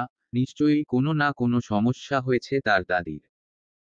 কিন্তু উল্টো সে রাগ করে দাদির সাথে কোন যোগাযোগই করেনি এতদিন যাবৎ। কাল যদি জাদুয়া দাদির খোঁজ নিতে না চাইতো তাহলে কি সে কোনো দিনও তার প্রিয় মানুষটির মৃত্যুর সংবাদ জানতে পারত? এই সকল চিন্তা ভাবনা করতে করতেই জাদুয়া থেমে থেমে কান্না করে উঠে। ফলস্বরূপ রাত অবধি সে অভুক্তই থেকে যায়। হাছিল সুলতানা ভিলায় প্রবেশ করে নিজ কক্ষের উদ্দেশ্যে পা বাড়াতেই চোখ যায় ড্রয়িং রুমের সোফায় নিস্তেজ অবস্থায় চোখ মুখ ফুলিয়ে বসে থাকা জাদুয়ার পানে।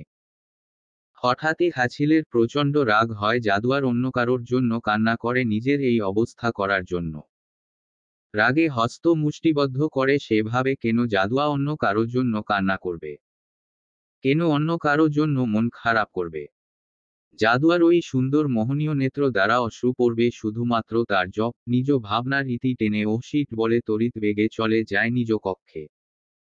ফ্রেশ হয়ে ডিনারের উদ্দেশ্যে আসতেই চোখ পড়ে বাড়ির প্রত্যেকের উপর।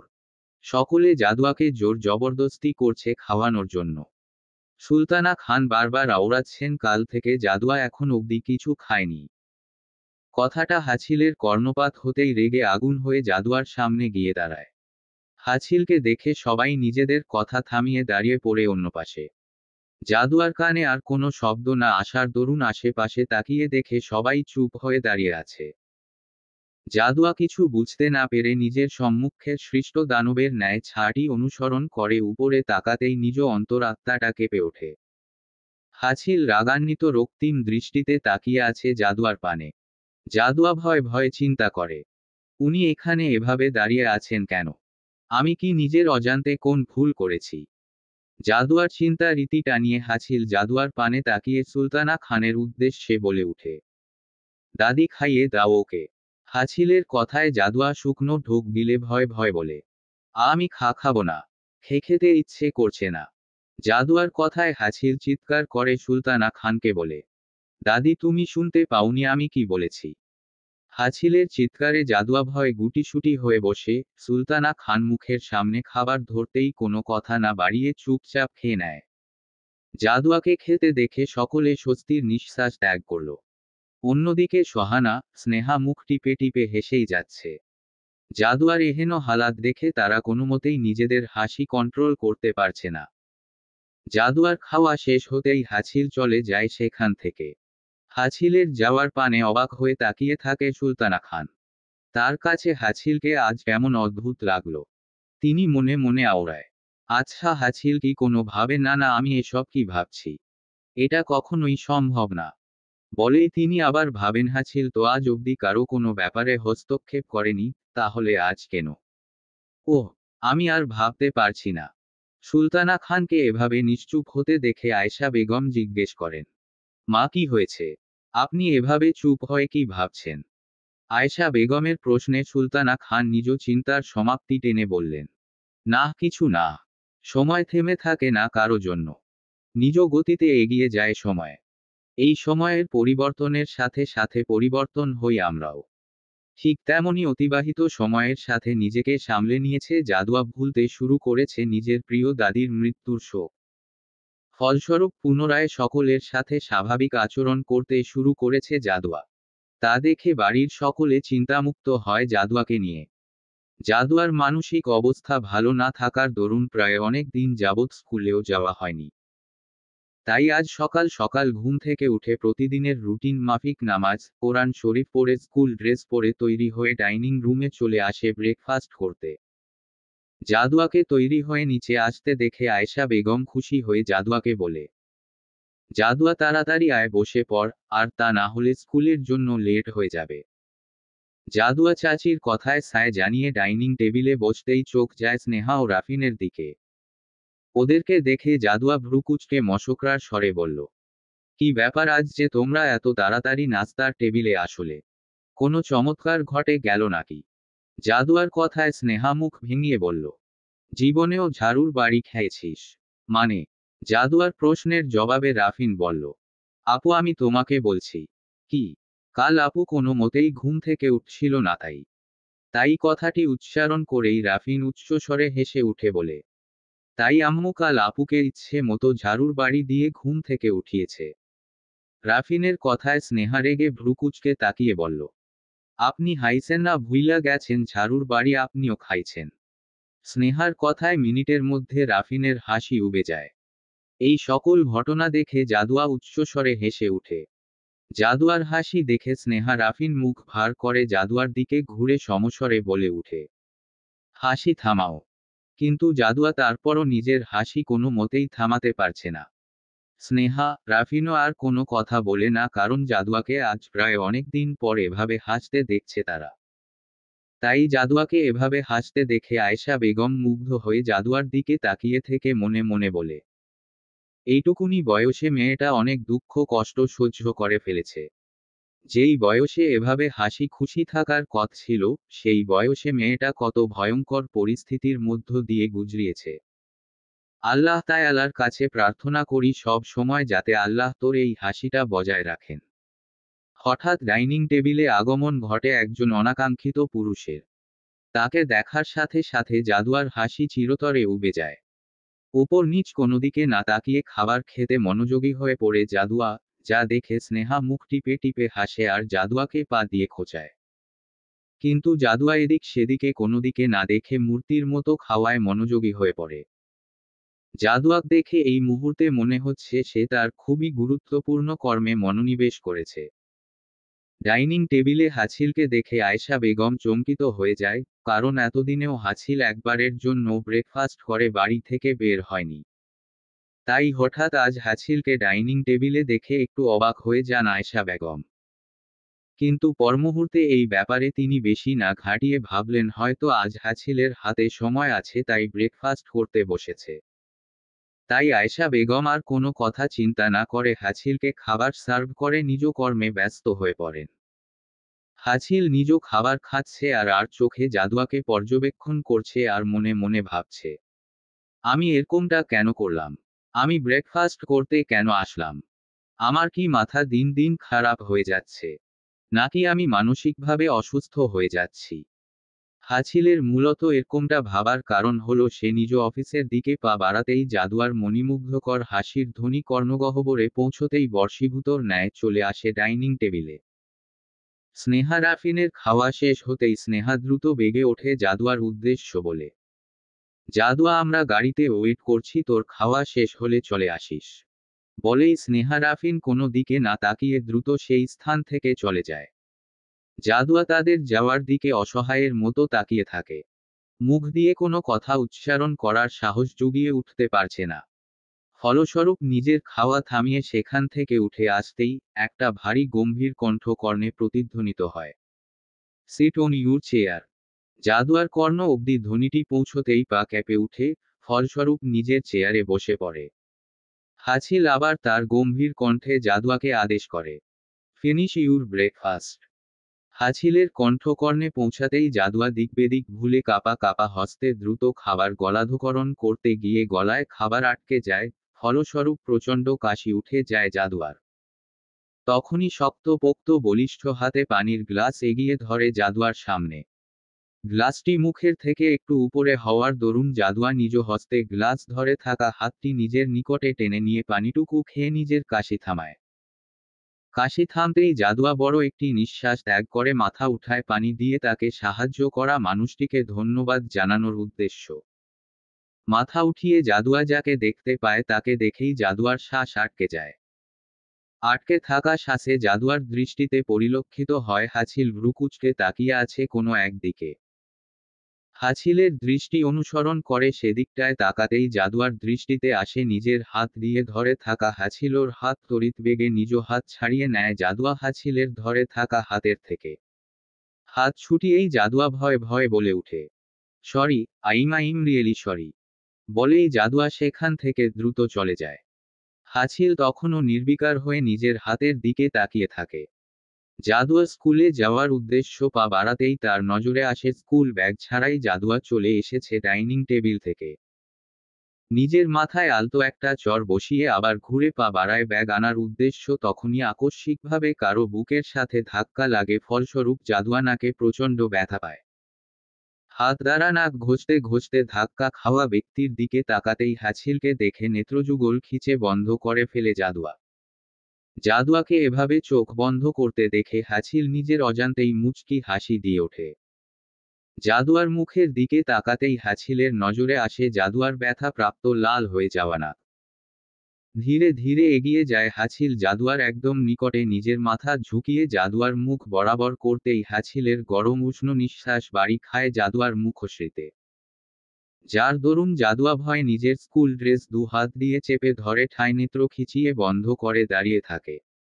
হঠাৎ হাছিল অযাচিত এক কাজ করে বসল। জাদুয়ার খিচে থাকা নেত্রের পানে তাকিয়ে থেকে লাল হয়ে যাওয়া নাকে ফু দিয়ে চলে যায় নিজ গন্তব্যে। জাদুয়া নিজের নাকে শীতল হাওয়া অনুভব করতেই তড়িৎ গতিতে চোখ খুলে ফেলে।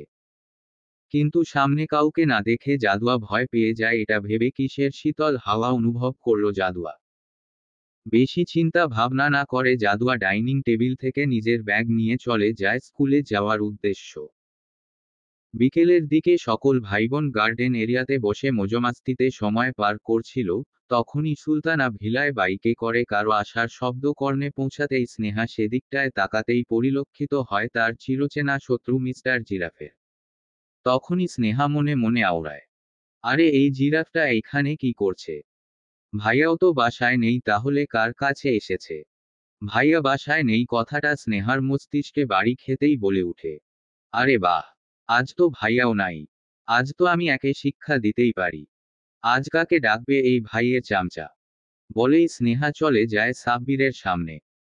সাব্বির সুলতানা ভিলায় প্রবেশ করার জন্য পা রাখতেই স্নেহা সাব্বিরের সামনে দুহাত মিল দাঁড়িয়ে বলে, কি চাই এখানে মিস্টার জিরাফ? আজ ভাই নাই, কেন আসছেন? স্নেহার প্রশ্নে সাব্বির ভ্রুকুটি করে তাকিয়ে বলে, আচ্ছা আপনার প্রবলেমটা কি একটু বলবেন? আপনার গায়ে পড়া স্বভাবটা কি একটু চেঞ্জ করতে পারেন না? সাব্বিরের এরূপ কথায় স্নেহা রেগে গিয়ে বলল, আপনি কি আমায় অপমান করলেন? অপমান তো তাকে করা হয় যার অপমানবোধ আছে।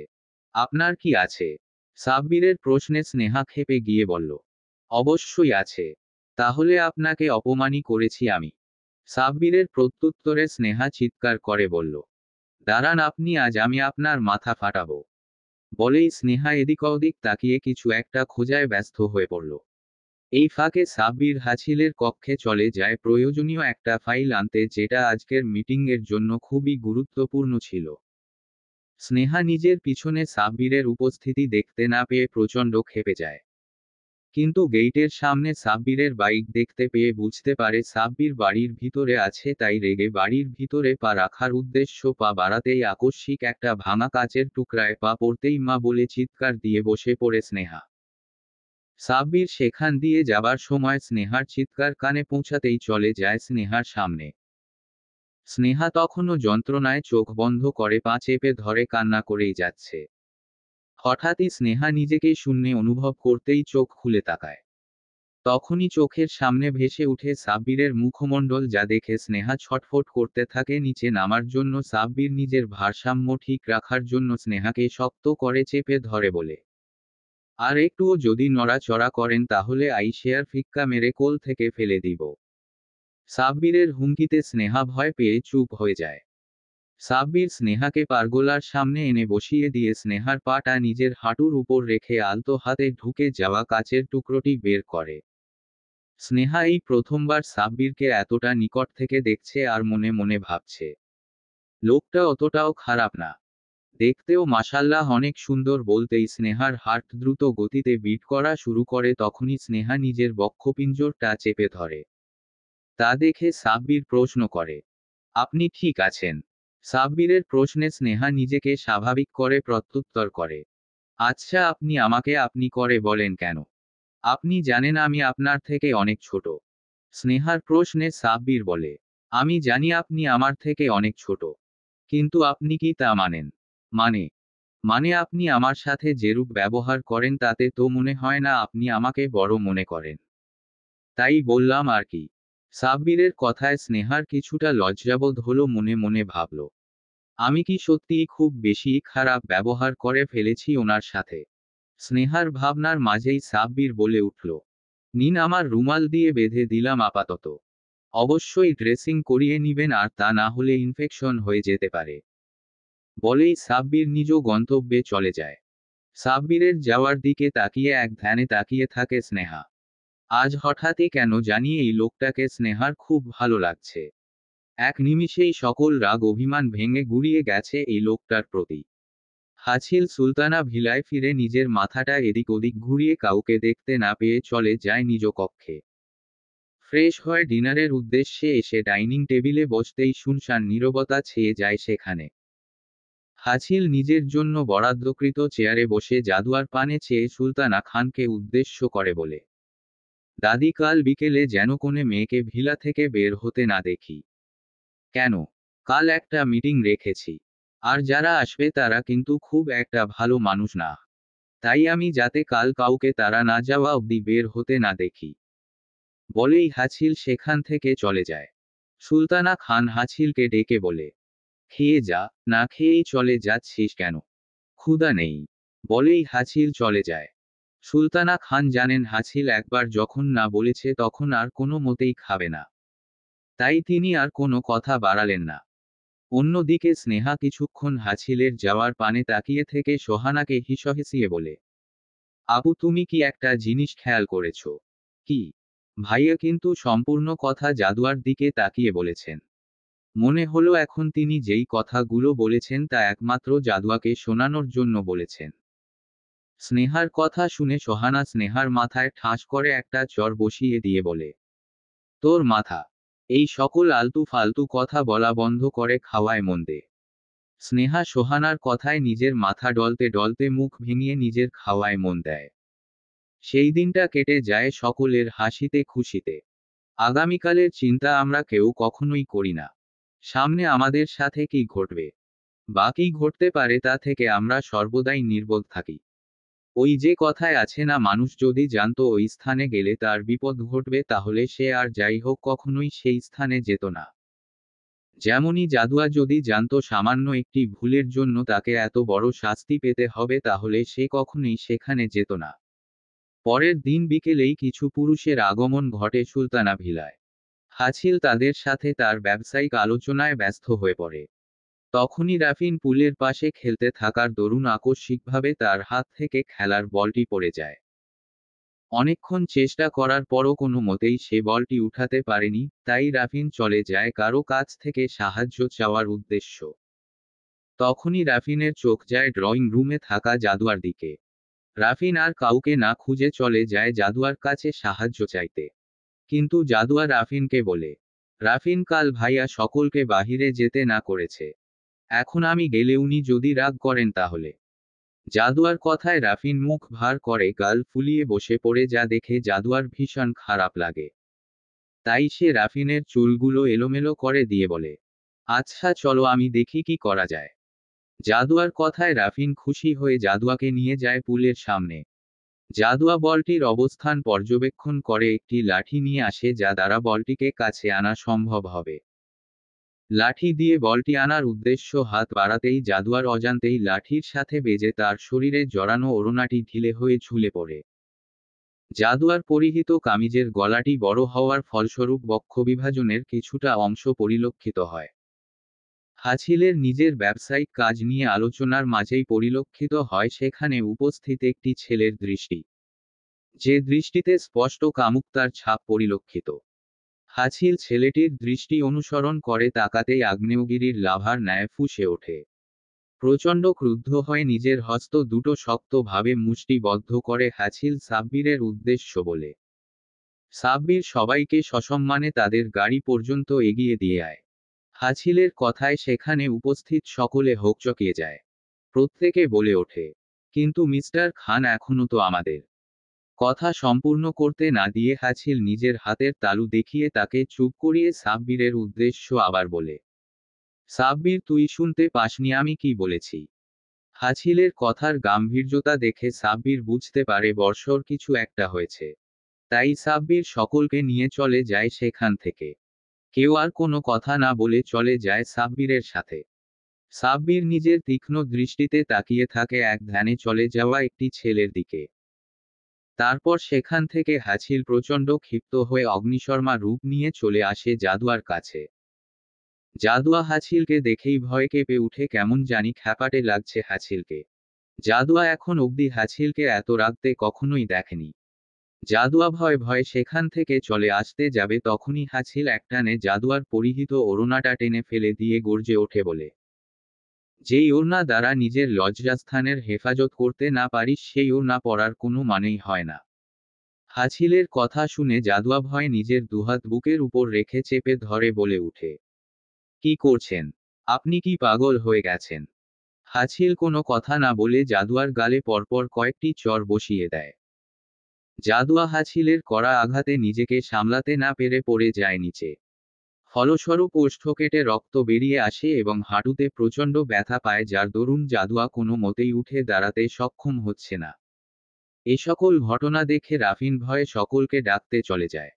জাদুয়া ব্যথায় কান্না করতে করতে হাছিলকে প্রশ্ন করে, ভাইয়া, আপনি আমাকে কেন মারছেন? আমি কি করেছি? জাদুয়ার প্রশ্নে হাছিল আরো ক্ষেপে গিয়ে জাদুয়ার চুল ধরে দাঁড় করিয়ে বলে, ভাই, আমি তোর কোন জনমের ভাই রে? আমি কি কখনো তোকে বোন বলে ডেকেছি? নোচটা মেয়ে কোথাকার! বলেই হাছিল আবার জাদুয়ার গালে চর বসিয়ে দেয়। এবার জাদুয়া টাল সামলাতে না পেরে বাড়ি খায় সামনে থাকা দেয়ালের সাথে, ফলস্বরূপ মাথা ও নাক থেকে গড়গড়িয়ে বেরিয়ে আসে রোহিত লহু। জাদুয়া ব্যথায় নিজের মাথায় হাত দিতেই হাতে অনুভূত হয় তরল জাতীয় কিছু। নিজের হাতটি সামনে ধরতেই রক্ত দেখে উচ্চস্বরে কেঁদে উঠে জাদুয়া। কিন্তু আজ যেন হাছিলের তাতে কোনো ভ্রূক্ষেপই নেই। সে আবার জাদুয়াকে নিজের দিকে ঘুরিয়ে নিজের বলিষ্ঠ হাত দ্বারা জাদুয়ার গলা চেপে ধরে বলতে থাকে, তোরা নারীরা এত সস্তা কেন রে? যাকে তাকে নিজের শরীর দেখিয়ে বেড়াস। এতই যখন শরীরের জ্বালা, তখন তো দেহ ব্যবসাও করতে পারি, সেতে টাকাও পাবি আর শো পাবি। হাছিলের কথায় জাদুয়া নিজের ব্যথা ভুলে কান চেপে ধরে চিল্লিয়ে বলে ওঠে, ছি, আপনি এত জঘন্য মানুষ! আপনি কি করে এই ধরনের কথা কোনো মেয়েকে বলতে পারেন? জাদুয়ার কথায় হাছিল আরো ক্ষেপে গিয়ে আগ্নেয়গিরি লাভার ন্যায় রূপ ধারণ করে জাদুয়ার গালে আবার আঘাত করতে থাকে আর বলে, আমি তোকে বাড়ি থেকে বের হতে বারণ করেছি না, তারপরও কেন হলি? বলেই জাদুয়ার চুল মুষ্টিবদ্ধ করে নিজের দিকে ঘুরিয়ে বলে, যেই শুনেছিস পুরুষ মানুষ এসেছে অমনি ধেই ধেই করে চলে আসলি, নিজেকে খোলামেলা ভাবে উপস্থাপন করতে, তাই না? জাদুয়ার হাছিলের বলা কোনো কথাই বোধগম্য হচ্ছে না। কি করে হবে? জাদুয়া যে নিজের চারদিক এখন অন্ধকার দেখছে, তারপরও নিজের শরীরের শক্তি জুগিয়ে হাছিলকে ধাক্কা মেরে বৃথা সরানোর চেষ্টা করে বলে, আমি এরকম মেয়ে না। চুপ করুন আপনি! বলেই কান্না করে উঠল জাদুয়া। হাছিল নিজ জায়গা থেকে বিন্দু পরিমাণও নড়ল না, বরং জাদুয়ার ধাক্কায় আরো ক্ষেপে গিয়ে জাদুয়ার গলা শক্ত করে চেপে ধরে বলে, তোর সাহস কি করে হলো আমাকে ধাক্কা দেওয়ার? এই তাসাওয়ার আবরার হাছিল এর শরীরে আজ পর্যন্ত কেউ টাচ করার সাহসও পায়নি, আর তুই এসেছিস ধাক্কা দিতে? বলেই হাছিল আরো জোরে জাদুয়ার গলা চেপে ধরল। জাদুয়া নিজের শরীরে করা অত্যাচার আর সহ্য করতে না পেরে জ্ঞান হারিয়ে নিজের শরীরের ভর ছেড়ে দিতেই সুলতানা খান দৌড়ে এসে জাদুয়াকে জড়িয়ে ধরে। জাদুয়ার দিকে তাকাতেই হু হু করে কেঁদে উঠে সুলতানা খান জাদুয়ার এহেন হালাত দেখে। বাড়ির সকলে জাদুয়ার এরূপ হালাত দেখে আঁতকে উঠে। স্নেহা সোহানা জাদুয়ার মাথার কাছে বসে বারবার জাদুয়াকে ডাকতে থাকে, কিন্তু জাদুয়া কারো কথারই কোনো প্রকার সাড়া দিচ্ছে না দেখে সুলতানা খান রেগে হিতাহিত জ্ঞান শূন্য হয়ে হাছিলকে সজোরে একটি চর বসিয়ে দেয়, যা দেখে সেখানে উপস্থিত সকলে ভয় পেয়ে যায়। সুলতানা খান হাছিলের দিকে তর্জনী আঙুল তাক করে প্রশ্ন করে, তুমি কোন অপরাধে এইভাবে ওকে মেরেছ? অপরাধ বাদ দাও, তুমি কোন অধিকারে ওর গায়ে হাত দিয়েছ? Who gives you the right? Sultana খানের প্রশ্নে হাছিল গর্জে উঠে ক্ষিপ্ত ধ্বনিতে শুধালো, যার যেটা প্রাপ্য আমি তাকে সেটাই বুঝিয়ে দিয়েছি। আই ডোন্ট থিঙ্ক এতে অধিকারের কোনো প্রয়োজন আছে। হাছিলের প্রত্যুত্তরে সুলতানা খান তীব্র মেজাজে কিছু প্রতিধ্বনিত করার পূর্বেই হাছিল নিজ হস্তের তালিব্য দ্বারা সুলতানা খানকে থামিয়ে বলে, I don't want to hear an word anymore. বলেই সেই স্থান ত্যাগ করে চলে যায়। এতক্ষণ যাবৎ সাব্বির নির্বোধ হয়ে অকপটের ন্যায় দাঁড়িয়ে দাঁড়িয়ে সব কিছু পর্যবেক্ষণ করছিল। জাদুয়ার অচেতন অবস্থায় এহেন হালাতে দেখে তার কিছুটা বোধগম্য হলো এখানে কি হতে পারে। হাছিলের এভাবে চলে যাওয়া দেখে আয়েশা বেগম অনবরত হাছিলকে পিছু ডাকতে শুরু করে, কিন্তু হাছিল কারো ডাকে কোনো প্রকার তোয়াক্কা না করে নিজ গন্তব্যে চলে যায়। যা দেখে সাব্বির ও হাছিলের পিছু পিছু চলে যায়। সুলতানা খান আয়েশা বেগমকে উদ্দেশ্য করে বলেন, আয়েশা, থামো, ওকে আর ডাকতে হবে না। ওর যেখানে মন চায় ও সেখানে যাক। ওর বোঝা উচিত ও আজ যেটা করেছে সেটা একদমই ঠিক করে নাই। কিন্তু মা, আপনি তো হাছিলকে চেনেন, ওর রাগ খুবই ভয়ঙ্কর। রাগের মাথায় যদি উল্টা পাল্টা কিছু করে ফেলে। ওকে যা করার করতে দাও, বলেই অন্যদের সাহায্য জাদুয়াকে নিয়ে ভিলার ভিতর চলে যায়। হাছিল নিজ গাড়িতে উঠে রুদ্রমূর্তি ধারণ করে ক্ষিপ্ত মেজাজে কাউকে ফোনের মধ্যে কিছু একটা বলে রেখে দেয়। হাছিলের এহেন রূপ দেখে সাব্বির ঘাবড়ে গিয়ে প্রশ্ন করল, ভাই তুই কাকে ফোন দিয়েছিস? আর কোথায় যাচ্ছিস? সাব্বিরের প্রশ্নে হাছিল কোনো প্রকার প্রত্যুত্তর না করে ফুল স্পিডে গাড়ি ছেড়ে চলে যায় নিজ গন্তব্যস্থলে। সুলতানা ভিলায় আগমন ঘটেছে তাদের পারিবারিক চিকিৎসকের। জাদুয়াকে ভালোমতে পর্যবেক্ষণ করে ব্যথা পাওয়া স্থানে ব্যান্ডেজ করে জাদুয়ার বাম হাতে স্যালাইন পুষ্ট করে কিছু ঔষধ লিখে দেয় সুলতানে খানের উদ্দেশ্য। তখনই জাদুয়া অচেতন অবস্থায় ছটফট করে উঠে তা দেখে জাদুয়ার কক্ষে উপস্থিত সকলে ঘাবড়ে যায়। তৎক্ষণাৎ সুলতানা খান জাদুয়াকে শক্ত করে জড়িয়ে ধরে ভয়ার্থক দৃষ্টি চিকিৎসকের দিকে তাক করে প্রশ্ন করে, ডক্টরও এরকম করছে কেন? সুলতানা খানের প্রশ্নে ডক্টর সাথে সাথে জাদুয়ার স্যালাইনে একটি ইনজেকশন পুষ্ট করে দেয়, ফলস্বরূপ কিছুক্ষণের মধ্যে জাদুয়া শান্ত হয়ে যায়। ডক্টর একটি স্বস্তির নিঃশ্বাস ত্যাগ করে সুলতানা খানের উদ্দেশ্য বলেন, দেখুন মিসেস খান, আজকের হওয়া ইনসিডেন্টটা খুবই খারাপ প্রভাব ফেলেছে আপনার নাতনির উপর। ফলস্বরূপ সে অচেতন অবস্থায় ভয় প্যানিক করছে। তাই আমি আপনাকে সাজেস্ট করব যার দরুন ওর এই হালাত হয়েছে তার থেকে ওকে দূরে দূরে রাখার চেষ্টা করবেন। ডক্টরের প্রত্যুত্তরে সুলতানা খান শুধলেন, ঠিক আছে ডক্টর, আপনি যা বলছেন আমি সেই মোতাবেকই কাজ করব। কিন্তু ডক্টর জাদুয়ার জ্ঞান ফিরছে না কেন? সুলতানা খানের প্রশ্নের প্রত্যুত্তরে ডক্টর বললেন, ডোন্ট ওরি, আমি ওকে ঘুমের ইনজেকশন পুশ করেছি তাই এখনও ঘুমোচ্ছে। সময় মতো গানও ফিরে আসবে। তখনই আয়েশা বেগম ডক্টরের উদ্দেশ্য প্রশ্ন করলেন, ডক্টর ভয়ের কোনো কারণ নেই তো? না না, আপাতত সব কিছু ঠিক আছে, টেনশনের কোনো কারণ নেই, বলেই ডক্টর সুলতানা ভিলা ত্যাগ করলেন। ডক্টরের কথায় সকলে স্বস্তি বোধ করল। সূর্যাস্তের সাথে অপরাহ্নের পরিসমাপ্তি ঘটে, ধরণীতে আগমন ঘটে গোধূলি লগ্নের। হাছিলের গাড়ি এসে থামে ঘন একটি ভয়ঙ্কর জঙ্গলের সামনে। যা দেখে সাব্বির চমকিত নয়ন তাক করে হাছিলের পানে। কিন্তু তাতে কোন ভাবান্তর দেখা গেল না হাছিলের মধ্যে। সে খুব শান্ত অথচ ভয়ঙ্কর ভঙ্গিতে গাড়ি থেকে বের হয়ে যায়। হাছিলের এহেন কর্মে সাব্বির কিছুটা হলেও আন্দাজ করতে পারে এটা কালবৈশাখী ঝড় হওয়ার পূর্ব লক্ষণ। তাই সে কোনো প্রতিক্রিয়া না দেখিয়ে পিছু নিল হাছিলের। হাছিল ঘন জঙ্গল পেরিয়ে হাঁটছে কোনো কাঙ্ক্ষিত গন্তব্যের উদ্দেশ্য। এক তো গোধূলি লগ্ন, তার উপর জঙ্গলটি এতটাই ঘন যার দরুন কোনো কিছুই ভালোমতো ঠাহর করা যাচ্ছিল না। তাদের নেয়া প্রতিটি পদক্ষেপে জঙ্গলে থাকা শুকনো পাতার মর্মর আওয়াজে ভয়ঙ্কর শব্দের প্রতিধ্বনিত হচ্ছিল, যার দরুন সাব্বিরের সর্বাঙ্গে হাড় হিম করা শীতল হাওয়া বয়ে গেল।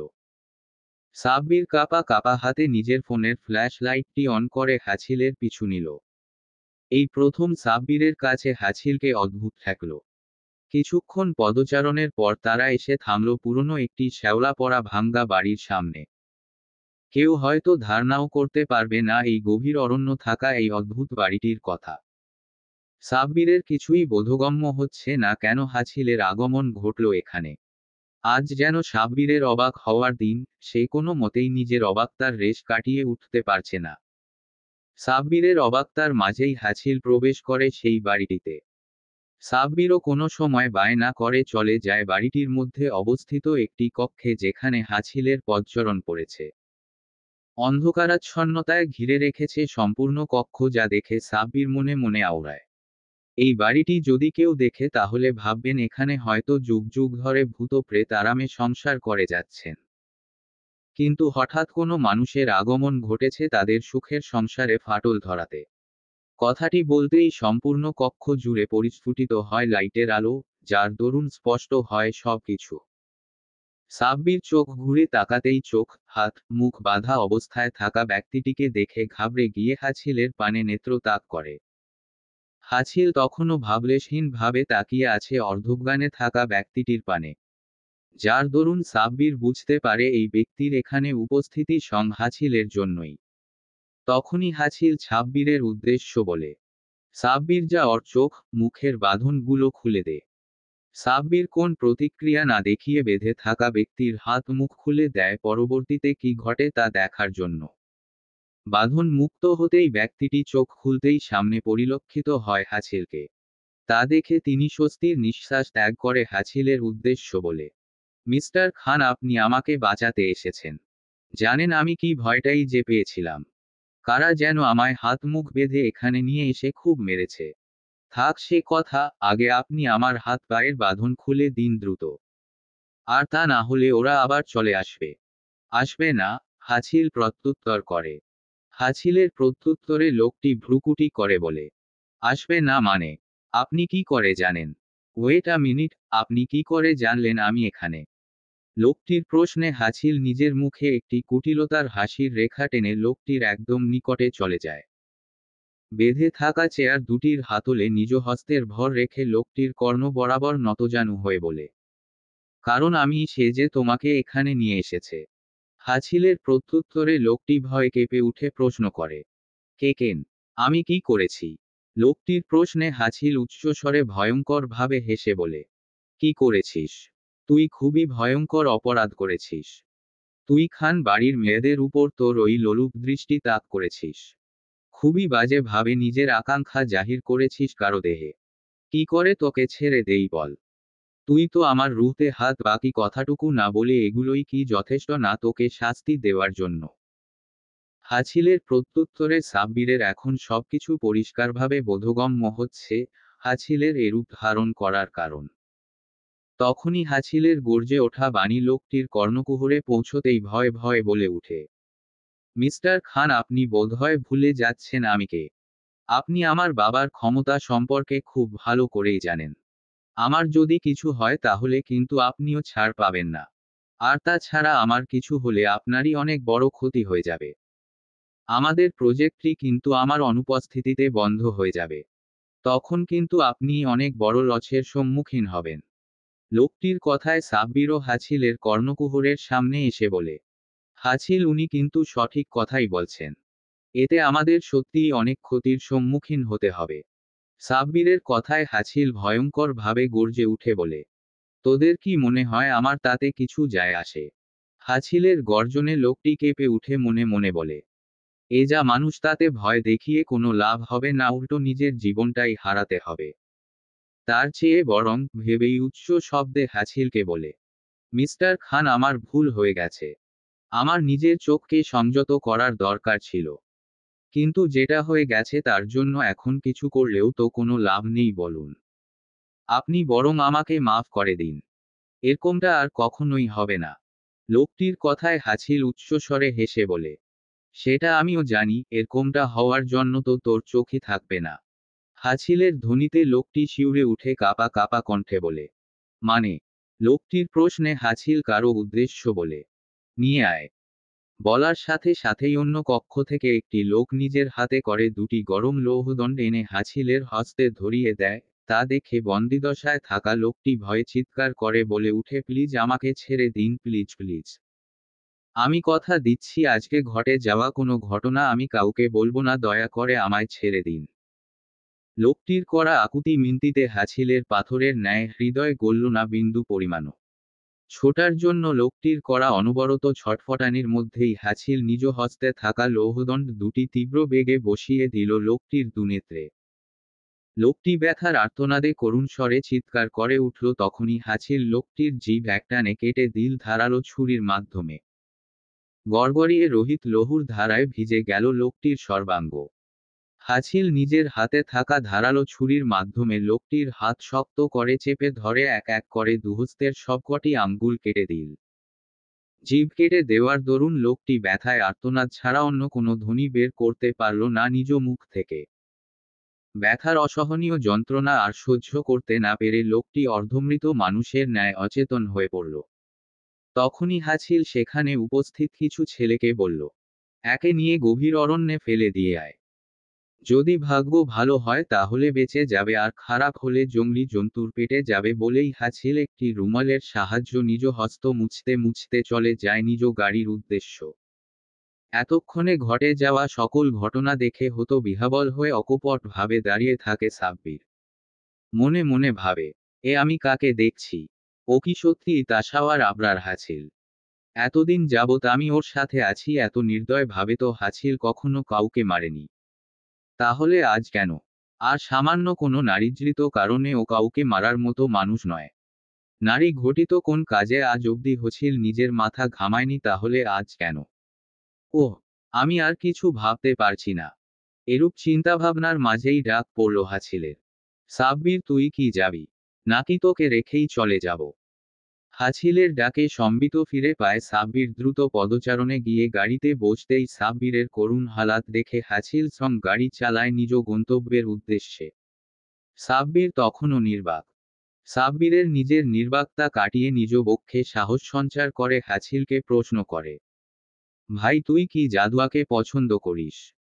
সাব্বিরের প্রশ্নে হাছিল তৎক্ষণাৎ গাড়িতে ব্রেক কষে ভ্রুকুটি করে সাব্বিরের পানে তীক্ষ্ণ দৃষ্টিতে তাকিয়ে উচ্চস্বরে হেসে গম্ভীর কণ্ঠে শুধায়, তোর কি মনে হয় আমি পাগল হয়ে গেছি? এই তাসাওয়ার আবরার হাছিলের এতটাও খারাপ দিন আসেনি যে সে কারো প্রেমে পড়বে। তাহলে ভাই, তুই সামান্য কারণের জন্য? সম্পূর্ণ কথা বলার পূর্বেই হাছিল গম্ভীর কণ্ঠে বলল, সাব্বির, তুই ভুলে যাচ্ছিস আমি কারো প্রশ্নের উত্তর দেওয়ায় স্বাচ্ছন্দ্য করি না। আর তুই যদি অহেতুক প্রশ্ন করার অভ্যাসটি পরিবর্তন করতে না পারিস তাহলে আমি বলবো এখনো সময় আছে, আমার থেকে দূরে চলে যা। বলেই হাছিল নিজ ফ্ল্যাটের উদ্দেশ্যে পা বাড়ায়। তখনই সাব্বির বলল, ভাই সরি, আর কখনো তোকে অহেতুক প্রশ্ন করব না। কিন্তু ভাই, তুই কি সুলতানা ভিলায় যাবি না? না, বলেই প্রস্থান করে হাছিল। সাব্বির হাছিলের যাওয়ার পানে তাকিয়ে বিড়বিড়িয়ে বলল, ভাই, তুই ওই মেয়েকে শুধু পছন্দই না, নিজের জীবনের অবিচ্ছেদ্য একটি অংশ ভাবতে শুরু করেছিস। কিন্তু এই সত্যটা তুই কোনোভাবেই মানতে চাইছিস না। আমার এখন খুব চিন্তা হচ্ছে ভাই, তুই যখন নিজের অনুভূতি সম্পর্কে পুরোপুরি নিশ্চিত হবি তখন কি হবে? আজ তোর যে রূপ দেখেছি, সামান্য ওই মেয়ের দিকে লোলুপ দৃষ্টিতে তাকাতেই তুই যা হালাত করেছিস ওই লোকের, তাতে আমার ওইটুকুনি মেয়ের জন্য চিন্তা হচ্ছে। আজ যা করেছিস তুই জাদুয়ার সাথে, তাতে তো সে তোকে আরো ঘৃণা ও ভয় পাবে। তার দৃষ্টিতে তোর প্রতি ভয় ঘৃণা সহ্য করতে পারবি তো? সাব্বির প্রশ্নগুলো নিজ মনে আউড়িয়ে চলে যায় নিজ গন্তব্যে। রাত প্রায় 12টা, তখনও বাড়ির বড়দের উপস্থিতি জাদুয়ার কক্ষে। সকলে অপেক্ষা করছে জাদুয়ার জ্ঞান ফেরার। কে জানে জ্ঞান ফেরার পর যদি জাদুয়া আবার প্যানিক করে, তাই কেউই জাদুয়াকে একা রেখে যাওয়ার সাহস করে উঠতে পারছেন না। সুলতানা খান জাদুয়ার মাথার সম্মুখে বসে সাথীকে উদ্দেশ্যে করে প্রশ্ন শুধায়, সাথী, হাছিল কি বাড়িতে ফিরেছে? না দাদি, ভাইজান তো বাড়িতে এখনো ফিরে নাই। সাথীর প্রত্যুত্তরে আয়েশা বেগম চিন্তিত হয়ে সুলতানা খানকে বলেন, মা, আমার মনে হয় আপনার হাছিলের শরীরে হাত তোলা উচিত হয়নি। আয়েশা বেগমের কথার পৃষ্ঠে সাহিল খান বললেন, না আয়েশা, মা যেটা করেছেন সেটা একদম ঠিক করেছেন। ওর সাহস কি করে হয় এইটুকুনি মেয়ের গায়ে হাত তোলার? সাহিল খানের কথায় সুলতানা খান তীক্ষ্ণ কণ্ঠে বললেন, তুমি চুপ থাকো। তোমার মুখ থেকে আমি হাছিলের সম্পর্কে কোনো কথা শুনতে ইচ্ছুক নই। কিন্তু মা। সাহিল খানকে সম্পূর্ণ কথা বলতে না দিয়ে তার হাত ধরে টেনে তার স্ত্রী মারিয়াম বেগম বলে উঠলেন, তুমি চুপ থাকো, তোমার কোনো কথা বলতে হবে না। তুমি চলো এখান থেকে, তুমি তো সব সময়ই দেখেছো মা তার নাতির সম্পর্কে কারো মুখ থেকে কোনো কথা শুনতে পছন্দ করেন না। মারিয়াম বেগমের কথায় সুলতানা খান ক্ষিপ্ত মেজাজে বললেন, মারিয়াম, তুমি যাকে আমার নাতি দাবি করছো সে তোমার না হোক কিন্তু সাহিলের একমাত্র সন্তান। আর আমি কেন ওর মুখ থেকে হাছিলের বিরুদ্ধে কোনো কথা শুনব? যখন বলার প্রয়োজন ছিল তখন তো কেউ কোনো কথা বলেনি, তাহলে এখন কেন বলবে তোমরা? সুলতানা খানের কথার তীরে মারিয়াম বেগম সাহিল খানকে নিয়ে তেজ দেখিয়ে বের হয়ে যায় জাদুয়ার কক্ষ হতে। তাদের যাওয়ার পানে তাকিয়ে সুলতানা খান একটা দীর্ঘ নিঃশ্বাস ত্যাগ করেন। তখনই জাদুয়া নড়ে চড়ে উঠে নিজ নেত্রযুগল মেলে ধরে। জাদুয়ার চোখ খুলতে দেখে সুলতানা খান ও আয়েশা বেগম জাদুয়ার মাথায় হাত রাখেন। তাদেরকে এভাবে চিন্তিত মুখ নিয়ে জাদুয়ার পানে তাকিয়ে থাকতে দেখে জাদুয়া বোঝার চেষ্টা করে কি হয়েছে। মুহূর্তেই তার স্মৃতিতে আসে আজ বিকেলে তার সাথে ঘটে যাওয়া ভয়ঙ্কর ঘটনাটির কথা। ঘটনাটির স্মৃতিচারণ হতেই জাদুয়া সুলতানা খানের হাত দুটো ধরে ডুকরে কেঁদে উঠে। জাদুয়াকে এভাবে ক্রন্দনরত অবস্থায় দেখে সুলতানা খান জাদুয়াকে শোয়া থেকে উঠিয়ে আলতোভাবে আলিঙ্গন করে মাথায় হাত বুলিয়ে বলেন, একটু শান্ত হ সোনা। ভয় পাস না, কেউ তোকে আর আঘাত করতে পারবে না। সুলতানা খানের আশ্বাসে জাদুয়া ফুপিয়ে ফুপিয়ে বলে, নানুমনি উনি আমাকে খারাপ মেয়ে বলেছেন। আমি খারাপ নই। বিশ্বাস করো আমি এরকম কিছুই করিনি। জাদুয়ার বলা কথাগুলো সুলতানা খানের ঠিক বোধগম্য হচ্ছিল না। সেই বুঝতে পারছে না জাদুয়া ঠিক কোন ব্যাপারে কথা বলছে। কিন্তু তারপরও সে জাদুয়াকে শান্ত করার জন্য সান্ত্বনা দিয়েই যাচ্ছেন। কিছুক্ষণ অতিবাহিত হওয়ার পর জাদুয়ার কান্না বন্ধ হয়। সুলতানা খান জাদুয়াকে কিছু খাইয়ে মেডিসিন দিয়ে ঘুম পাড়িয়ে চলে যায় নিজ কক্ষের উদ্দেশ্য। হাছিল কি কার্ড দিয়ে নিজ লাক্সারিয়াস ফ্ল্যাটে প্রবেশ করে ফ্রেশ হয়ে ঘুমানোর প্রস্তুতি নিতেই স্মৃতিচারণ হয় সাব্বিরের করা প্রশ্নটি। সে নিজ মনে আওড়ায়, তুই ভুলে যাচ্ছিস সাব্বির আমি কে। আমার না ওই মেয়ের প্রতি কোনো অনুভূতি আছে আর না কখনো হবে। কেটে গেছে প্রায় কয়েকটি দিন। এই দিনগুলোতে হাছিল একটি বারের জন্য সুলতানা ভিলায় প্রবেশ করেনি, যার দরুন চিন্তিত হয়ে পড়েন সুলতানা খান। তিনি জানেন হাছিল যেখানেই আছে ঠিক আছে, কারণ হাছিলের এ বাড়িতে অনুপস্থিতি কোনো নতুন ঘটনা নয়। বরং অবাক করার ঘটনা তো হচ্ছে হাছিলের এত দিন এখানে থাকাটা। সচরাচর হাছিল বাংলাদেশে আসলেও দুয়েক দিনের বেশি কাটায়নি সুলতানা ভিলায়। যেই দুয়েক দিনও থাকতো সেটাও শুধুমাত্র সুলতানা খানের জোড়াজুড়িতে। কিন্তু এবার তো হাছিলের উপস্থিতি 1 মাসেরও বেশি সময় ধরে ছিল। তাই হঠাৎ করেই হাছিলের অনুপস্থিতি চিন্তায় ফেলে দেয় সুলতানা খানকে। সে নিজেও এখন ভাবছেন হয়তোবা হাছিলকে চড় মারাটা তার বোকামি হয়েছে। হাছিল যদি এই কারণে আর কখনো সুলতানা খানের সাথে যোগাযোগ না রাখে তাহলে কি করবেন সে? এ সকল চিন্তা ভাবনা মস্তিষ্কে আসতেই সুলতানা খান আরো বেশি ঘাবড়ে যান। তার একটিমাত্র নাতি, সে যদি তার ওপরে রাগ করে চলে যায় আর কখনো যদি না আসে তাহলে কি করে ক্ষমা করবেন সুলতানা খান নিজেকে? তার করার রাগের জন্য সে তার মেয়েকে হারিয়েছেন, এখন যদি হাছিলও তার থেকে দূরে চলে যায় তাহলে? তাই সকল চিন্তা ভাবনার মাঝেই হাছিলের সাথে কোন প্রকার যোগাযোগ করতে না পেরে সুলতানা খান কল করেন সাব্বিরকে। সাব্বির কল রিসিভ করতেই ওপাশ থেকে ব্যাকুল কণ্ঠে সুলতানা খান বলেন, সাব্বির, হাছিল কোথায়? ও কেন বাড়িতে আসছে না? ও কি আমার উপর এখনো রাগ করে আছে? সুলতানা খানের এহেন ব্যাকুল হওয়া কণ্ঠে প্রশ্ন শুনে সাব্বির তাকে আশ্বস্ত করে জানায়, দাদি আপনি একটু শান্ত হন। হাছিল ঠিক আছে। ও ওর ফ্ল্যাটেই আছে। সাব্বিরের প্রত্যুত্তরে সুলতানা খান একটু শান্ত হয়ে আবার সাব্বিরের উদ্দেশ্যে শুধায়, ও আমার উপর অনেক রাগ করেছে তাই না রে? সুলতানা খানের প্রশ্নে সাব্বির নীরব হয়ে যায়, কারণ সে নিজেও জানে না হাছিলের রাগটা আসলে কার উপর। তাই সে কথা ঘুরিয়ে সুলতানা খানকে বলে, দাদি আপনি চিন্তা করবেন না। আপনি তো জানেন ও কেমন। মাথা ঠান্ডা হলে আবার আপনার কাছে চলে যাবে দেখবেন। কথা সম্পূর্ণ করে কল রেখে দেয় সাব্বির। কিছুক্ষণ ফোনের দিকে তাকিয়ে সাব্বির বলে উঠে, চিন্তা করবেন না দাদি, হাছিল সুলতানা ভিলায় অবশ্যই যাবে। এখন তো সেখানে যাওয়ার গুরুত্বপূর্ণ একটি কারণ আছে। সেটা হাছিলও খুব শীঘ্রই বুঝতে পারবে। সেদিনের ঘটনার পর জাদুয়া আজ অনেক দিন পর কাজিনদের সাথে বসেছে আড্ডা দিতে। আড্ডার মাঝেই স্নেহা কাতরতা সহিত জাদুয়াকে প্রশ্ন করল, জাদুয়া ভাইয়া তোকে কেন মেরেছিল? স্নেহার প্রশ্নে জাদুয়ার মুখে মলিনতার ছাপ স্পষ্ট পরিলক্ষিত হয়।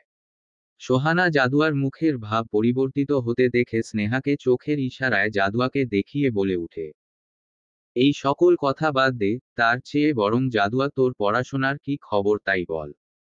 সামনে তো এক্সাম, প্রস্তুতি কেমন চলছে? সোহানার প্রশ্নে জাদুয়া মুখে হাসির রেখা টেনে শান্ত কণ্ঠে বলে, ভালো আপু, কিন্তু আপু তোমার কথা ঘুরাতে হবে না, আমি ঠিক আছি। এর আগেও চাচা চাচির কাছে কত মার খেয়েছি। জানো তো আমি না জানিই না কেন তারা আমাকে আঘাত করে। চাচা চাচি তো কারণে অকারণে আঘাত করত। আর ভাইয়া বোধহয় আমাকে খুব ঘৃণা করে তাই আমাকে এভাবে আঘাত করেন। জাদুয়ার কথায় রাফিন জাদুয়ার কাছে বসে হাত দুটো ধরে বলে উঠে, আপু তুমি আমাকে ক্ষমা করে দাও, আমার জন্য তুমি সেদিন এত মার খেয়েছিলে। প্লিজ আপু। রাফিনের কথায় সোহানা ভ্রুকুচকে প্রশ্ন করে, মানে? সোহানার প্রশ্নে রাফিন সেদিন তার বল পানিতে পড়ার ব্যাপারে সব খুলে বলে। রাফিনের কথায় সোহানা রেগে গিয়ে ধমক দিয়ে রাফিনকে বলে, তোর এটা একদম উচিত হয়নি রাফিন। তুই খুব ভালো করেই জানিস সেদিন ভাইয়া সকলকে বাহিরে যেতে নিষেধ করেছেন, তারপরও কেন তুই জাদুয়াকে নিয়ে গেলি? এতদিন তো আমাদেরকে এসব কথা বলিসনি। সোহানার ধমকে রাফিনের মুখ একদম চুপসে যায়। নির্বাক হয়ে নিচের দিকে মাথা ঝুঁকিয়ে বসে থাকে সে। রাফিনের এরূপ পরিবর্তন দেখে জাদুয়া সোহানাকে বলে উঠে, আপু প্লিজ তুমি রাফিনকে কিছু বলো না। ওর কোনো দোষ নেই। বলেই রাফিনের কাছে গিয়ে নানাভাবে তাকে হাসানোর চেষ্টা করে। কিন্তু রাফিন তারপরও চুপ হয়ে বসে থাকে। তখনই স্নেহা এসে রাফিনের গাল টেনে ধরে বলে, ওলে বাবা আমাদের পিচ্ছি আবার রাগও করে। স্নেহার এহেন সম্বোধনে রাফিন তেতে উঠে বলে, আমাকে পিচ্ছি বলবে না। আমি পিচ্ছি না। তুমি জানো আমাকে কত মেয়েরা লাভ লেটার দেয়। রাফিনের কথায় সোহানা জাদুয়া চোখ বড় বড় করে তাকিয়ে থাকে রাফিনের দিকে। স্নেহা হতভম্ব হয়ে বলে, এগুলো তুই কি বলছিস ভাই? তোর তো নাক টিপ দিলে এখনো দুধ বের হয়। তুই তো সেদিনও বিছানায় হিসু করতি। এখনো তো যেখানে সেখানে বায়ুদূষণ করিস। তারপরও কে তোকে লাভ লেটার দেয়? আমি শিওর যে তোকে লাভ লেটার দিয়েছে সে নিজেও এখনো বিছানায় হিসু করে, আর তোর মতোই বায়ুদূষণ করে। স্নেহার এরূপ কথায় রাফিন ক্ষেপে গিয়ে নাক ফুলাতে ফুলাতে গটগট পায়ে স্নেহার দিকে তীক্ষ্ণ দৃষ্টি তাক কোন প্রকার প্রত্যুত্তর না করে চলে যায় সেখান থেকে। রাফিনকে এভাবে চলে যেতে দেখে উচ্চ শব্দে হেসে ওঠে সবাই। সূর্য অস্তমিত হয়ে আবির্ভাব ঘটেছে স্নিগ্ধ রজনীর, পাখিরা ফিরে গেছে আপন নীড়ে। নিদ্রা এসে ভর করেছে সুলতানা ভিলার সকলের নেত্রে। গভীর নিদ্রায় তলিয়ে গেছে শহরের প্রায় 2/3 মানুষ। কিন্তু ঘুম নেই এক হৃদয়হীন পুরুষের নেত্রে। কি আশ্চর্য তাই না? যার ভয় শত্রুর চোখের নিদ্রা হারাম হয়ে যায়, আজ সে নির্ঘুম রাত্রি কাটাচ্ছে কোনো এক অজানা কারণে। হৃদয়ের ব্যাকুলতা কেমন ছেকে ধরেছে হ্যাছিলকে, কোনো এক অদ্ভুত কারণে নিদ্রাদের আনাগোনা বন্ধ হয়ে গেছে তার নেত্র থেকে। হৃদয়টা কেমন শূন্য অনুভব হচ্ছে হ্যাছিলের। কারো দর্শন পাওয়ার জন্য তৃষ্ণার্ত কাকের মতো ছটফট করছে তার কঠোর হৃদয়। মনে হচ্ছে তার দর্শন না পেলে নিঃশ্বাস বন্ধ হয়ে আসবে এক্ষুনি। আজ যেন কোনো মতেই নিজেকে আটকে রাখা সম্ভব হচ্ছে না। তাই দিকবেদিক শূন্য হয়ে হাছিল এই গভীর রজনীতে নিজ ফ্ল্যাট ছেড়ে বেরিয়ে পড়ে সুলতানা ভিলার উদ্দেশ্যে। ফুল স্পিডে গাড়ি এসে থামে সুলতানা ভিলার সামনে। গাড়ির শব্দ পেতেই গার্ড এসে গেট খুলে দিতেই হন্তদন্ত চরণে হাছিল চলে যায় নিজের কাঙ্ক্ষিত গন্তব্যস্থলে। হাছিলের চরণোদয় এসে থামে জাদুয়ার কক্ষের দরজার সামনে। হাতের স্পর্শে খুলে যায় দরজাটি।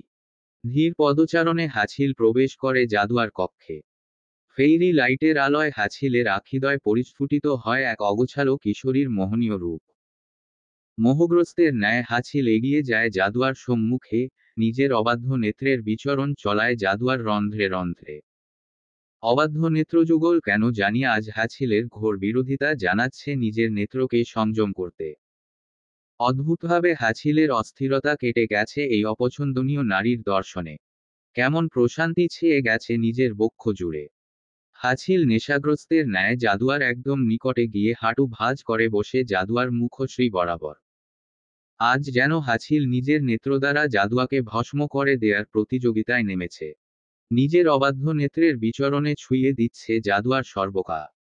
তখনই হাছিলের দৃষ্টিপাত হয় জাদুয়ার আঘাতপ্রাপ্ত স্থানগুলোতে। কেমন কালসিটে হয়ে আছে স্থানগুলো। হঠাৎ হাছিলের মনে এক অবাধ্য ইচ্ছার জাগরণ ঘটল, জাদুয়ার আঘাতগুলো একবার ছুঁয়ে দেওয়ার। নিজের ইচ্ছাকে প্রশ্রয় দিয়ে হাছিল নিজ হাত বাড়িয়ে দেয় জাদুয়ার ব্যথাপ্রাপ্ত স্থানগুলোতে। নিজের হাতের তর্জনী আঙুল দ্বারা জাদুয়ার মাথায় কেটে যাওয়া স্থানে আলতো করে ছুঁয়ে দিতেই নড়েচড়ে উঠে জাদুয়া। এতেও হাছিলের কোনো প্রকার ভ্রুক্ষেপ দেখা গেল না। সে যেন আজ তার মোহ কোনোভাবেই কাটিয়ে উঠতে সক্ষম হচ্ছে না। হাছিল ক্রমশই তলিয়ে যাচ্ছে এক অদ্ভুত অচেনা রাজ্যের গভীরে।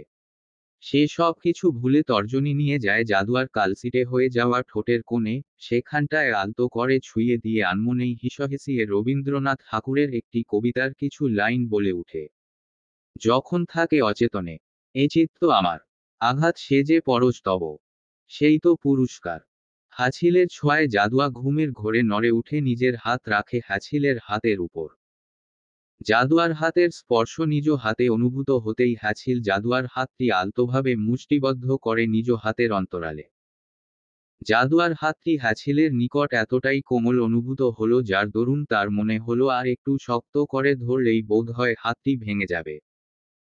মোহগ্রস্ত হাছিল সবকিছু ভুলে গ্রীবাটা নুয়ে নিজের অধরযুগল আলতোভাবে ছোঁয়ালো জাদুয়ার হাতের পৃষ্ঠে, এতে যেন হাছিলের চাহাত বেড়ে গেল দ্বিগুণ হারে। নিজের উপর সম্পূর্ণ নিয়ন্ত্রণ হারিয়ে দ্বিতীয়বারের মতো নিজের ওষ্ঠের গভীর চুমুর পরশ আঁকল জাদুয়ার হাতে, ফলস্বরূপ নিদ্রার মাঝে সর্বাঙ্গ কেঁপে উঠল জাদুয়ার। হঠাৎই হাছিল নিজ সম্বিত ফিরে পেয়ে জাদুয়ার হাত ছেড়ে দ্রুত পদচারণে চলে যায় নিজ কক্ষে। ওয়াশরুমে ঢুকে অনবরত নিজের মুখে পানির ছিটে দিয়েই যাচ্ছে হাছিল। ওয়াশরুমের দর্পণ নিজ মুখশ্রীর প্রতিবিম্ব ফুটে উঠতেই অনবরত হাত মুষ্টিবদ্ধ করে আঘাত করে যাচ্ছে দর্পণে, ফলস্বরূপ হাত থেকে গড়গড়িয়ে বেরিয়ে আসে রক্তের স্রোত। এত কোন ভাবান্তর দেখা গেল না হাছিলের। নিজ হাতদ্বারা চুলগুলো মুষ্টিবদ্ধ করে ধরে হাছিল বলে উঠে, আমি কেন ওই মেয়ের সামনে নিজেকে কন্ট্রোল করতে পারি না? আমি তো এরকম ছিলাম না, তাহলে এখন কেন? কি আছে ওই মেয়ের মধ্যে? আজ অবধি অন্য নারীকে পাওয়ার আকাঙ্ক্ষা জাগেনি কখনো আমার হৃদয়ে। তাহলে এখন কেন আমি বারংবার আকর্ষিত হয়ে যাই ওর প্রতি? কেন? কেন? রাত্রি শেষে ধরণীতে আগমন ঘটে দিবাকরের, যা প্রকৃতিকে আলোকিত করে, জানান দেয় প্রভাতের আগমনের বার্তা। আজ প্রভাত থেকেই ধরণীতে আনাগোনা চলছে শীতল প্রভঞ্জনের বায়ু, যার দরুন উদ্ভিদগুলো মেতে উঠেছে তার ছন্দে ছন্দে, যা প্রকৃতিকে করে তুলেছে আরো মনোমুগ্ধকর। আজ ছুটির দিন হওয়ায় ঘুম থেকে জাগ্রত হয়নি এখন অবধি কেউ। জাদুয়ার যেহেতু মুয়াজ্জিনের সুমধুর আজানের ধ্বনিতে ঘুম থেকে ওঠার অভ্যাস, তাই প্রতিদিনের রুটিন মাফিক ঘুম থেকে জাগ্রত হয়ে সালাত আদায় করে চলে যায় ব্যালকনিতে। ব্যালকনিতে দাঁড়াতেই জাদুয়ার দৃষ্টিতে আসে প্রকৃতির সাথে প্রভঞ্জনের সন্ধিক্ষণ। হঠাৎ জাদুয়ার মনে জাগ্রত হলো প্রভঞ্জনকে নিজ গাত্রে একবার আলিঙ্গন করার স্বাদ। তাই হনহন পদচারণে চলে যায় স্নেহার কক্ষে, উদ্দেশ্যে স্নেহাকে নিয়ে প্রকৃতি বিলাস করা। স্নেহার কক্ষে প্রবেশ করে স্নেহাকে ডাকতেই স্নেহা আরো গুটিয়ে ঘাপটি মেরে শুয়ে থাকে। যা দেখে জাদুয়া ভ্রুকুটি করে দু কোমরে হাত ভাঁজ করে দাঁড়িয়ে কিছুক্ষণ তাকিয়ে থেকে স্নেহাকে হাত ধরে টেনে বসায়। এভাবে বসানোর ফলে আড়মোড়া ভেঙে নেত্রযুগল মেলে ধরে স্নেহা। স্নেহাকে তাকাতে দেখে জাদুয়া বলল, ধরণীতে আগমন ঘটেছে প্রভাতের, প্রভঞ্জনকে বয়। বুঝবে না তুমি ভোরের মর্ম ঘুমিয়ে বুধ হয়ে? জাদুয়ার ছন্দে স্নেহা মেকি কান্না করে বলে উঠল, জাদুয়া আম্মু কি কম ছিল আমাকে জ্বালানোর জন্য? তুই কেন শুধু শুধু আম্মুর সাথে যুক্ত হয়ে এই ছুটির দিনে আমার ঘুমের 12টা বাজাতে চাস?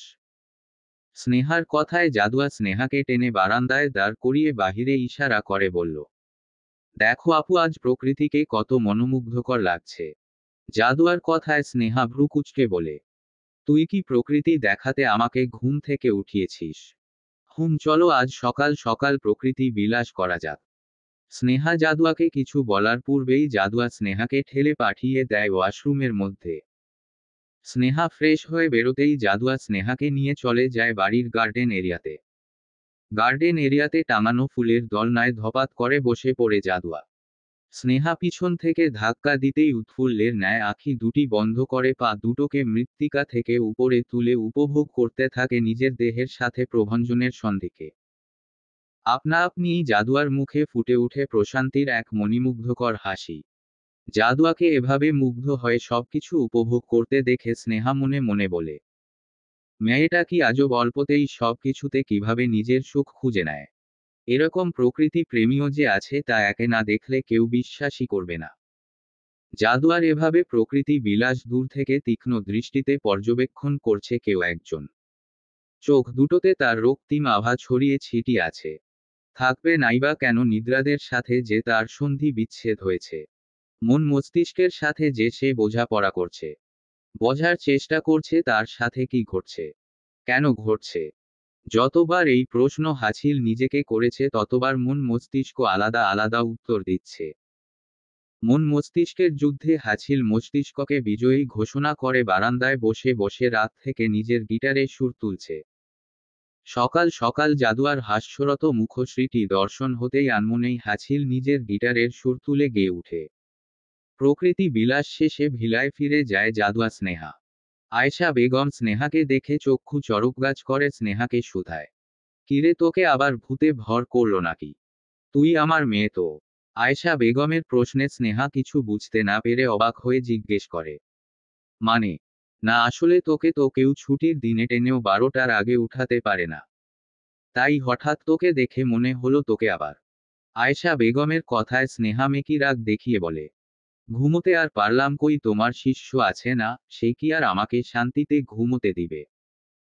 হঠাৎ তার প্রকৃতি বিলাসের মন উঠল, তাই আর কাউকে না পেয়ে আমাকে টেনে উঠিয়ে নিয়ে গেছে প্রকৃতি বিলাসে। আমি ভেবে পাই না মানুষ কি করে এত প্রকৃতিপ্রেমী হতে পারে। এত ক্ষুদ্র ক্ষুদ্র বিষয়ে কি করে মুগ্ধতা খুঁজে পায়। স্নেহার কথায় আয়েশা বেগম জাদুয়াকে টেনে বুকে নিয়ে মাথায় হাত বুলিয়ে বলেন, এই কারণেই ও তোদের থেকে আলাদা। মনে রাখবি, অল্পতে যে সন্তুষ্ট হয় তার জন্য সুখের অভাব হয় না। দুনিয়াতে মানুষ এত অসুখী কেন জানিস? কেন? কারণ তাদের চাওয়া পাওয়া বেশি। যে যত পায় তত চায়। তাই সুখ তাদের হাতে ধরা দেয় না। তাই বলছি, ওর মতো হওয়ার চেষ্টা কর।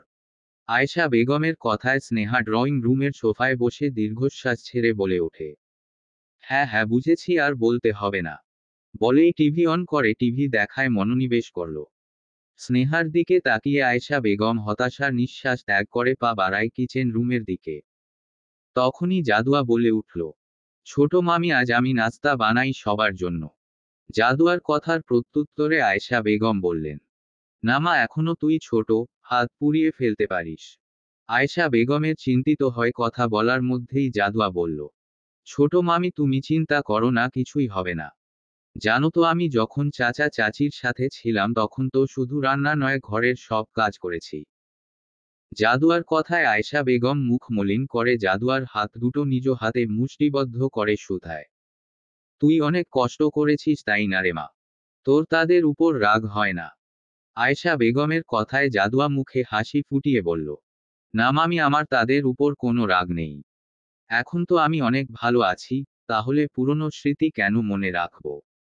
আচ্ছা, বাদ দাও এই সকল কথা। আমি আজ সকলের জন্য ব্রেকফাস্ট তৈরি করি না প্লিজ? না না, দরকার নেই, আগে করেছিস ভালো কথা, এখন করার কোনো প্রয়োজন নেই। তাদের কথার মাঝে আগমন ঘটে সুলতানা খানের। জাদুয়াকে এভাবে অনুরোধ করতে দেখে তিনি প্রশ্ন করেন, কি হয়েছে আয়েশা? সুলতানা খানের প্রশ্নে আয়েশা বেগম তার দিকে নজর তাক করে বলেন, দেখুন না মা, আজও সবার জন্য ব্রেকফাস্ট তৈরি করতে চাইছে। আয়েশা বেগমের কথা শেষ হতেই জাদুয়া সুলতানা খানকে ধরে বলল, নানু মনি প্লিজ। কিন্তু? কোনো কিন্তু না প্লিজ। জাদুয়ার এহেন আবদারে সুলতানা খান পরাজিত হয়ে বললেন, আচ্ছা ঠিক আছে, রান্না কর, তবে সাবধানে, নিজের কোনো ক্ষতি হলে কিন্তু তোর জন্য চিরতরে কিচেন রুমে যাওয়া বন্ধ হয়ে যাবে। সুলতানা খানের কথায় জাদুয়া সুলতানা খানের গালে টুপ করে একটি চুমু দিয়ে ঠিক আছে বলে চলে যায় কিচেন রুমে। জাদুয়ার এহেন কর্মে সুলতানা খান ও আয়েশা বেগম হেসে উঠে শব্দ করে। তখনই সুলতানা ভিলায় আগমন ঘটে সাব্বিরের। সাব্বিরকে দেখে স্নেহা দৌড়ে সাব্বিরের সামনে গিয়ে বলে উঠে, আরে ভাইয়া, আপনি এখানে এত সকালে, এতদিন পর? আসুন না, বসুন এখানে। স্নেহার এহেন আচরণে সাব্বির মাথা ঘুরিয়ে আশপাশ ভালোমতো পর্যবেক্ষণ করে কিছু খুঁজতে থাকে। সাব্বিরকে এভাবে কিছু খুঁজতে দেখে স্নেহা প্রশ্ন করে, ভাইয়া আপনি কি কিছু খুঁজছেন? হুম। কি? সূর্য? মানে? না মানে, দেখছি সূর্য আজ কোন দিক থেকে উঠেছে। কেন? না, হঠাৎ এত ভালো ব্যবহার ঠিক হজম হচ্ছে না। সাব্বিরের এহেন ব্যঙ্গাত্মক বাণী শুনে স্নেহা ক্ষেপে গিয়ে কিছু বলবে, তখনই সুলতানা খান সাব্বিরের সামনে এসে প্রশ্ন করেন, কি ব্যাপার সাব্বির, তুই এখানে? সব কিছু ঠিক আছে তো? সুলতানা খানের প্রশ্নে সাব্বির সুলতানা খানকে আশ্বস্ত করে বলল, হ্যাঁ দাদি, সব কিছু ঠিক আছে, চিন্তা করবেন না। হাছিল তো এখানে এসেছে, তাই একসাথে অফিস যাওয়ার জন্য এখানে আসা। সাব্বিরের প্রত্যুত্তরে সুলতানা খান খুশি হয়ে বললেন, হাছিল এসেছে কখন? কই, ওকে তো দেখলাম না আমি। তখনই হাছিল ব্লু স্যুট পরে নেমে আসে অফিসে যাওয়ার উদ্দেশ্যে। হাছিলকে দেখে সুলতানা খান দ্রুত চরণে হাছিলের সামনে গিয়ে জিজ্ঞেস করে, দাদুভাই তুই কখন আসলি? আমাকে তো একটা বার জানাতেও পারতি তোর আসার খবর। সুলতানা খানের কথার প্রত্যুত্তরে অনুভূতিহীন কণ্ঠে হাছিল বলল, বললে কি হতো? হাছিলকে এভাবে প্রত্যুত্তর করতে দেখে সুলতানা খান একটি দীর্ঘশ্বাস ত্যাগ করে বললেন, তুই আমার উপর রেগে আছিস না রে দাদু ভাই? সেদিন আমার তোকে চর। সম্পূর্ণ কথা শেষ করতে না দিয়ে হাছিল গম্ভীর কণ্ঠে শুধায়, আহ দাদি, আমি এই ব্যাপারে কোনো কথা শুনতে চাই না। আমি তোমার উপর রেগে নেই বলেই সাব্বিরের দিকে হাছিল দৃষ্টি তাক করে বলল। সাব্বির, চল, লেট হয়ে যাচ্ছে। হাছিলের কথায় সাব্বির সায় জানিয়ে সুলতানা ভিলা থেকে বের হতে গেলেই পিছন থেকে সুলতানা খান ডেকে বলে উঠেন, হাছিল, ব্রেকফাস্ট করে যা। সুলতানা খানের কথার পৃষ্ঠে হাছিল বলল, ক্ষুধা নেই। বলে পা বাড়াতেই পিছন থেকে আয়েশা বেগম হাছিলকে লক্ষ্য না করে টেবিলে ব্রেকফাস্ট সার্ভ করতে করতেই সুলতানা খানকে বলে উঠল, মা, দেখে জান আজ জাদুয়া কত কিছু রান্না করেছে। হঠাৎই হাছিল নিজের পদচারণের গতি থামিয়ে চলে যায় ডাইনিং টেবিলের উদ্দেশ্যে। হাছিলকে এভাবে যেতে দেখে সুলতানা খান যেন নিজের অবাকতার রেশ কোনোমতেই কাটিয়ে উঠতে পারছেন না, কারণ এই প্রথম হাছিল কোনো ব্যাপারে না সম্মতি জানানোর পরও সেটা করছে। হাছিলের এরূপ পরিবর্তন দেখে সাব্বির মনে মনে বলে উঠে, নিজের অনুভূতিকে তবে তুই মানতে শুরু করেছিস। আর বেশি দিন নেই যেদিন তুই নিজ মুখেই জাদুয়াকে ভালোবাসার কথা স্বীকার করবি। সুলতানা খান নিজের অবাকতার রেশ কাটিয়ে সাব্বিরের উদ্দেশ্যে বললেন, সাব্বির, তুইও আয়, ব্রেকফাস্ট করে যা। সুলতানা খানের কথায় সায় জানিয়ে সাব্বিরও চলে যায় ডাইনিং টেবিলে। তখনই জাদুয়া নিজ হাতে করে গরম স্যুপের বাটিটি নিয়ে আসতেই নজরে পড়ে হাছিলকে। হাছিলকে দেখা মাত্রই ভয়ে জাদুয়ার হাত কেঁপে উঠে। হাতের থেকে গরম স্যুপের বাটিটি পড়ে যায় মেঝেতে, কিছুটা তার হাতেও পড়ে, কিন্তু জাদুয়া সেদিকে কোনো ভ্রুক্ষেপ না করে ভয়ে ভয়ে সুলতানা খানের পিছনে গিয়ে কাপা কাপা হাতে তাকে চেপে ধরে লুকিয়ে পড়ে তার পিছনে। এ সকল ঘটনা তীক্ষ্ণ দৃষ্টিতে পর্যবেক্ষণ করছে হাছিল। জাদুয়ার হাত পুড়ে যাওয়াটা দৃষ্টি এড়ায়নি তার। জাদুয়াকে এভাবে ভয় পেতে দেখে হঠাৎ কেমন সূক্ষ্ম ব্যথার অনুভব হলো হাছিলের বক্ষপিঞ্জরে। আর চোখে জাদুয়াকে একবার পরখ করে চলে যায় হাছিল সেখান থেকে। হাছিলকে যেতে দেখে সাব্বিরও দীর্ঘশ্বাস ছেড়ে চলে যায় হাছিলের পিছু পিছু। সুলতানা খানের শতবার ডাকার পরও একটি বারের জন্যও পিছন ফিরেনি সে। তখনই জাদুয়া ভয়ে কান্না করে সুলতানা খানকে বলে, সরি নানুমনি, আমার জন্য উনি না খেয়ে চলে গেছেন। বিশ্বাস করো, আমি এরকমটা করতে চাইনি, কিন্তু কেন জানি। জাদুয়াকে কথা সম্পূর্ণ করতে না দিয়ে সুলতানা খান বললেন, চুপ থাক সোনা, এতে তোর কোনো দোষ নেই, নিজেকে দোষ দেওয়া বন্ধ কর। বলেই জাদুয়াকে শক্ত করে জড়িয়ে ধরে মাথায় হাত বুলাতে থাকেন সুলতানা খান। এ সকল ঘটনা দেখে সেখানে উপস্থিত মারিয়াম বেগম মুখ ভেঙিয়ে বলে উঠলেন, আর যে কত ঢং দেখতে হবে আল্লাহ মালুম। বলেই হনহন পায়ে চলে যান সেখান থেকে। মারিয়াম বেগমকে এভাবে চলে যেতে দেখে সাথী মুখ ভেঙ্গিয়ে বলে ওঠে, খবিশ মহিলা একটা। হাছিল অফিসে আসার পরও আজ কেন জানি কোনো কাজে মন দিতে সক্ষম হচ্ছে না। কেমন শূন্যতা অনুভূত হচ্ছে নিজ বক্ষে। সবকিছুতেই কেমন বিষাদের ছায়া পরিলক্ষিত হচ্ছে তার। হাছিলের এরূপ অস্থিরতা এড়ায়নি সাব্বিরের চক্ষু। সে হাছিলের দিকে তাকিয়ে একটা দীর্ঘশ্বাস ত্যাগ করে মনে মনে আওড়ায়, তুই কি এখনো বুঝতে পারছিস না হাছিল তোর এরূপ অস্থিরতার কারণ? নাকি বুঝেও না বুঝার প্রতিজ্ঞা করেছিস? সাব্বিরকে এভাবে হাছিল নিজের দিকে তাকিয়ে থাকতে দেখে ভ্রুকুচকে প্রশ্ন করে, এভাবে তাকিয়ে আছিস কেন? ভাবছি। হঠাৎই আনমনে বলে উঠে সাব্বির। সাব্বিরের প্রত্যুত্তরে হাছিল ভ্রুকুটি করে প্রশ্ন করে, কি ভাবছিস? হাছিলের প্রশ্নে সাব্বির আমতা আমতা করে কথা ঘুরাতে গিয়ে নিজ মনে যত উল্টা পাল্টা প্রশ্ন আছে তা বলা শুরু করে। না ভাবছি, আসলে দেখ, আমরা তো আমজনতা, তাই না? তো আমরা যখন পটি করতে যাই তখন টয়লেটে যদি হাই কমোড থাকে তাহলে নর্মাল মানুষ যেভাবে বসে সেভাবেই বসি। আর টয়লেটে যদি হাই কমোড না থেকে নর্মাল লো কমোড থাকে তাহলেও নর্মাল মানুষ যেভাবে বসে সেভাবেই বসি। এখন আমার চিন্তা হচ্ছে, তুই তো ভাই নর্মাল মানুষ না, তুই কিভাবে পটি করিস? টয়লেটে কি সানগ্লাস পরে পায়ের উপর পা রেখে পকেটে দুহাত গুজে তারপর বসিস? আচ্ছা, হাই কমোড বাদ দিয়ে লো কমোডে কখনো বসেছিস? বলেই সাব্বির মুখে তর্জনী আঙ্গুল রেখে চিন্তা করতে থাকে লো কমোডে বসলে হাছিলকে কেমন লাগবে। ভেবেই সাব্বির খিলখিলিয়ে হেসে উঠে। সাব্বিরের প্রশ্নে হাছিল ক্ষিপ্ত হয়ে নিজের ড্রয়ার থেকে রিভলভার বের করে সাব্বিরের দিকে তাক করতেই এক দৌড়ে সাব্বির বের হয়ে যায় হাছিলের কেবিন থেকে। নিজের বুকে হাত দিয়ে সাব্বির বলে উঠে, যা বাবা, আমি এমন কি জিজ্ঞেস করলাম যে ও আমার উপর ক্ষেপে গেল? সাব্বির কেবিন হতে থেকে বের হওয়ার পর হঠাৎই তার মনে হলো হাছিলের হাতে কিছু একটা বাঁধা অবস্থায় ছিল।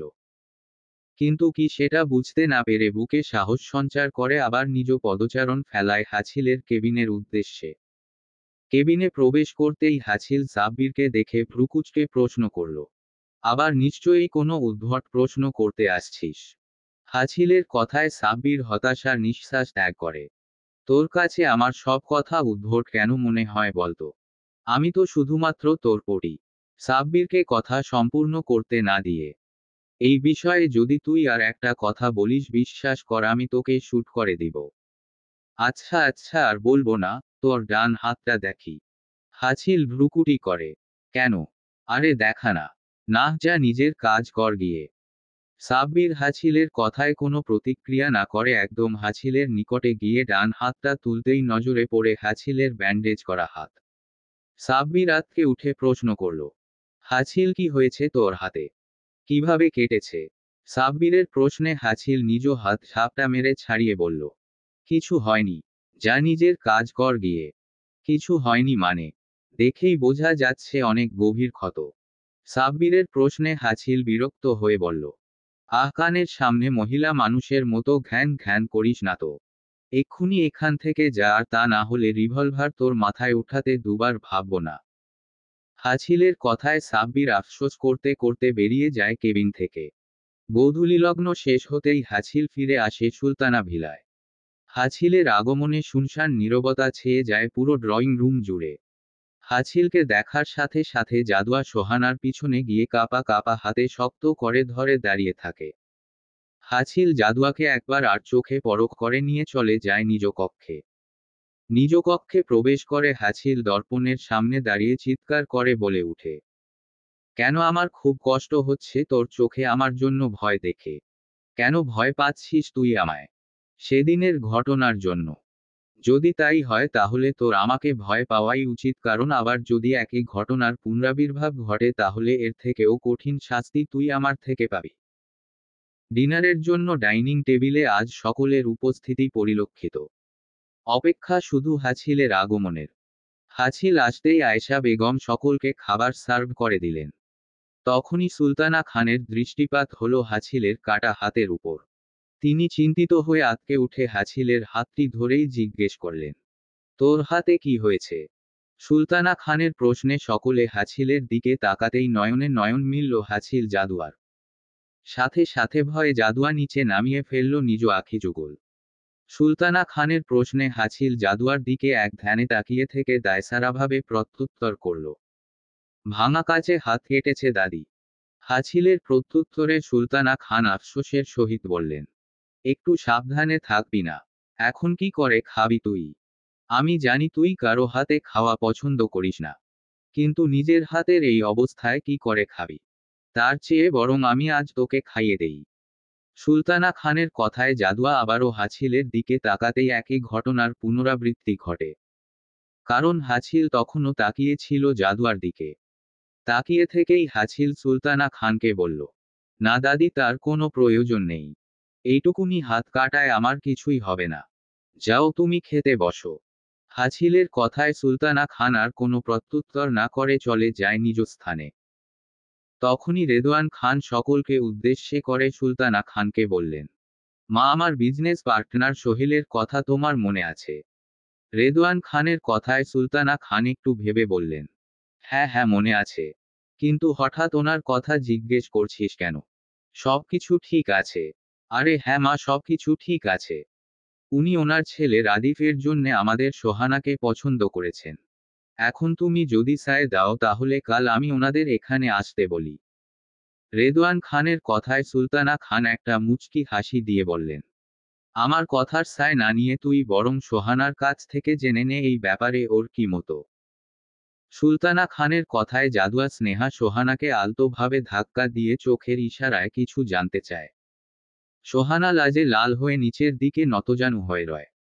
রেদওয়ান খান মেয়ের দিকে একবার তাকিয়ে সুলতানা খানের উদ্দেশ্যে বললেন, আমি জানি মা, আমার মেয়ে কখনো আমার কথার দ্বিমত প্রকাশ করবে না।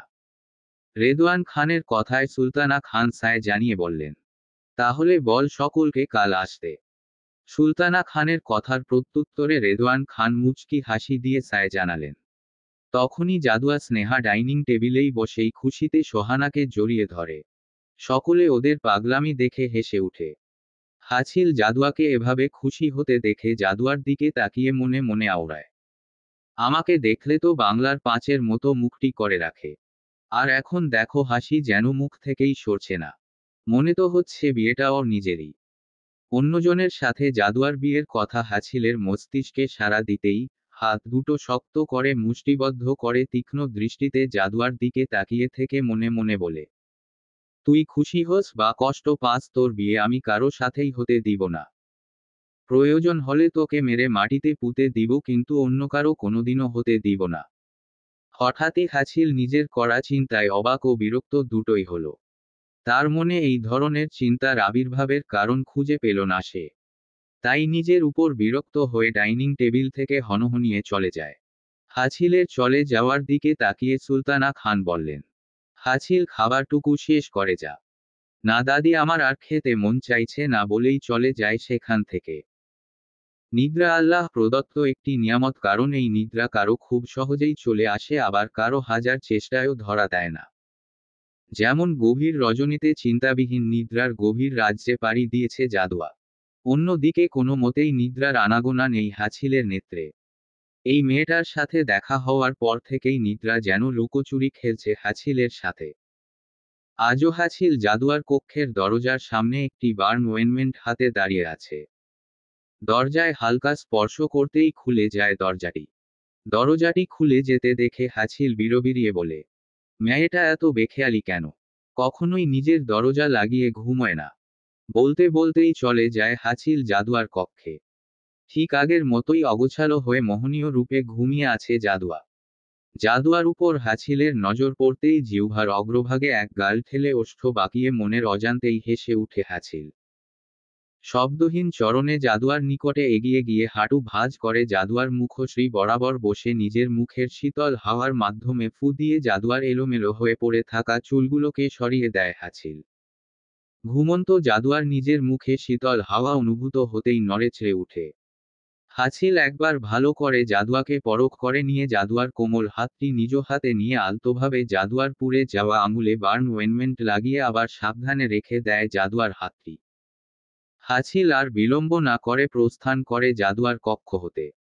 প্রভাতের আগমন ঘটতেই আড়মোড়া ভেঙে ঘুম থেকে জাগ্রত হয় জাদুয়া। সালাত আদায়ের লক্ষ্যে ওয়াশরুমে গিয়ে ফ্রেশ হওয়ার দরুন হঠাৎই মেডিসিনের গন্ধ ভেসে আসে নাসারন্ধ্রে। গন্ধের উৎস খুঁজতে গিয়ে জাদুয়া বুঝতে পারে গন্ধটি তার হাত থেকেই আসছে। কিন্তু সেই বুঝতে পারছে না তার হাত থেকে কেন মেডিসিনের গন্ধ আসছে। হঠাৎ জাদুয়ার মনে হলো হয়তো নানুইমনি তার হাত পুড়ে যাওয়ার বিষয়টা বুঝতে পেরে ঘুমিয়ে যাওয়ার পর এসে তার হাতে মেডিসিন লাগিয়ে গিয়েছে। এটা ভাবতেই জাদুয়ার মুখে একটি প্রশান্তির হাসি ফুটে উঠল। সালাত আদায় শেষে নিচে নামতেই জাদুয়ার দৃষ্টিতে পরিলক্ষিত হলো সুলতানা ভিলা আজ কেমন আমেজ আমেজ ভাব। আয়োজন চলছে নানা রকম খাবার তৈরির। তৎক্ষণাৎ স্মৃতিচারণ হলো আজ সোহানাকে দেখতে আসবে। জাদুয়াও খুশি হয়ে লেগে পড়ল কাজে, যার দরুন তার মাথা থেকে বেরিয়ে গেল মেডিসিনের ব্যাপারটা। সোহানাকে দেখতে আসার দরুন আজ সকলের স্কুলে যাওয়া বন্ধ হয়। সময় হতেই ছেলে পক্ষের লোক চলে আসে সুলতানা ভিলায় সোহানাকে দেখার উদ্দেশ্যে।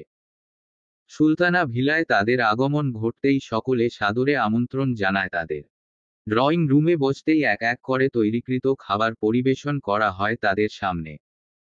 জাদুয়া ও স্নেহা যায় সোহানার কক্ষে তাকে তৈরি করার জন্য। জাদুয়া ও স্নেহা নানাভাবে লজ্জা দিতে থাকে সোহানাকে। তখনই নিচের থেকে ডাক পড়ে সোহানাকে নিয়ে যাওয়ার। নিচে যাওয়ার কথা শুনতাই সোহানার হাত পা কেমন কেঁপে উঠে। এটা দেখে জাদুয়া প্রশ্ন করে, আপু কি হয়েছে, তুমি এভাবে কাঁপছো কেন?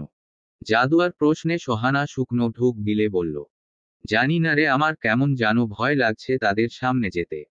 সোহানার কথায় স্নেহা বলল, আজব, এতে ভয় পাওয়ার কি আছে? তাড়াতাড়ি চলো, সবাই ডাকছে। স্নেহার কথায় সোহানা মুখ মলিন করে বলল, এই একই কথা আমি তোদের সময়ও বলবো, মনে রাখিস। কথা বলা শেষ হতেই জাদুয়া স্নেহা সোহানাকে নিয়ে চলে যায় নিচে ড্রয়িং রুমের উদ্দেশ্যে। সোহানাকে যেহেতু তাদের আগ থেকেই পছন্দ ছিল তাই তারা রেদওয়ান খানের উদ্দেশ্যে বললেন, ভাই মেয়ে তো আমাদের পছন্দই, তাই আমরা সময় নিতে চাচ্ছি না। এখন সোহানা মায়ের রাদীপকে কেমন লেগেছে সেটা বললেই আমরা পাকা কথা বলে ফেলতাম। চলবে। গল্প হৃদয়হীন, দ্য মাফিয়ার প্রেমগাথা। লেখনীতে শারমিন আক্তার সুবর্ণা। দ্বিতীয় পর্ব।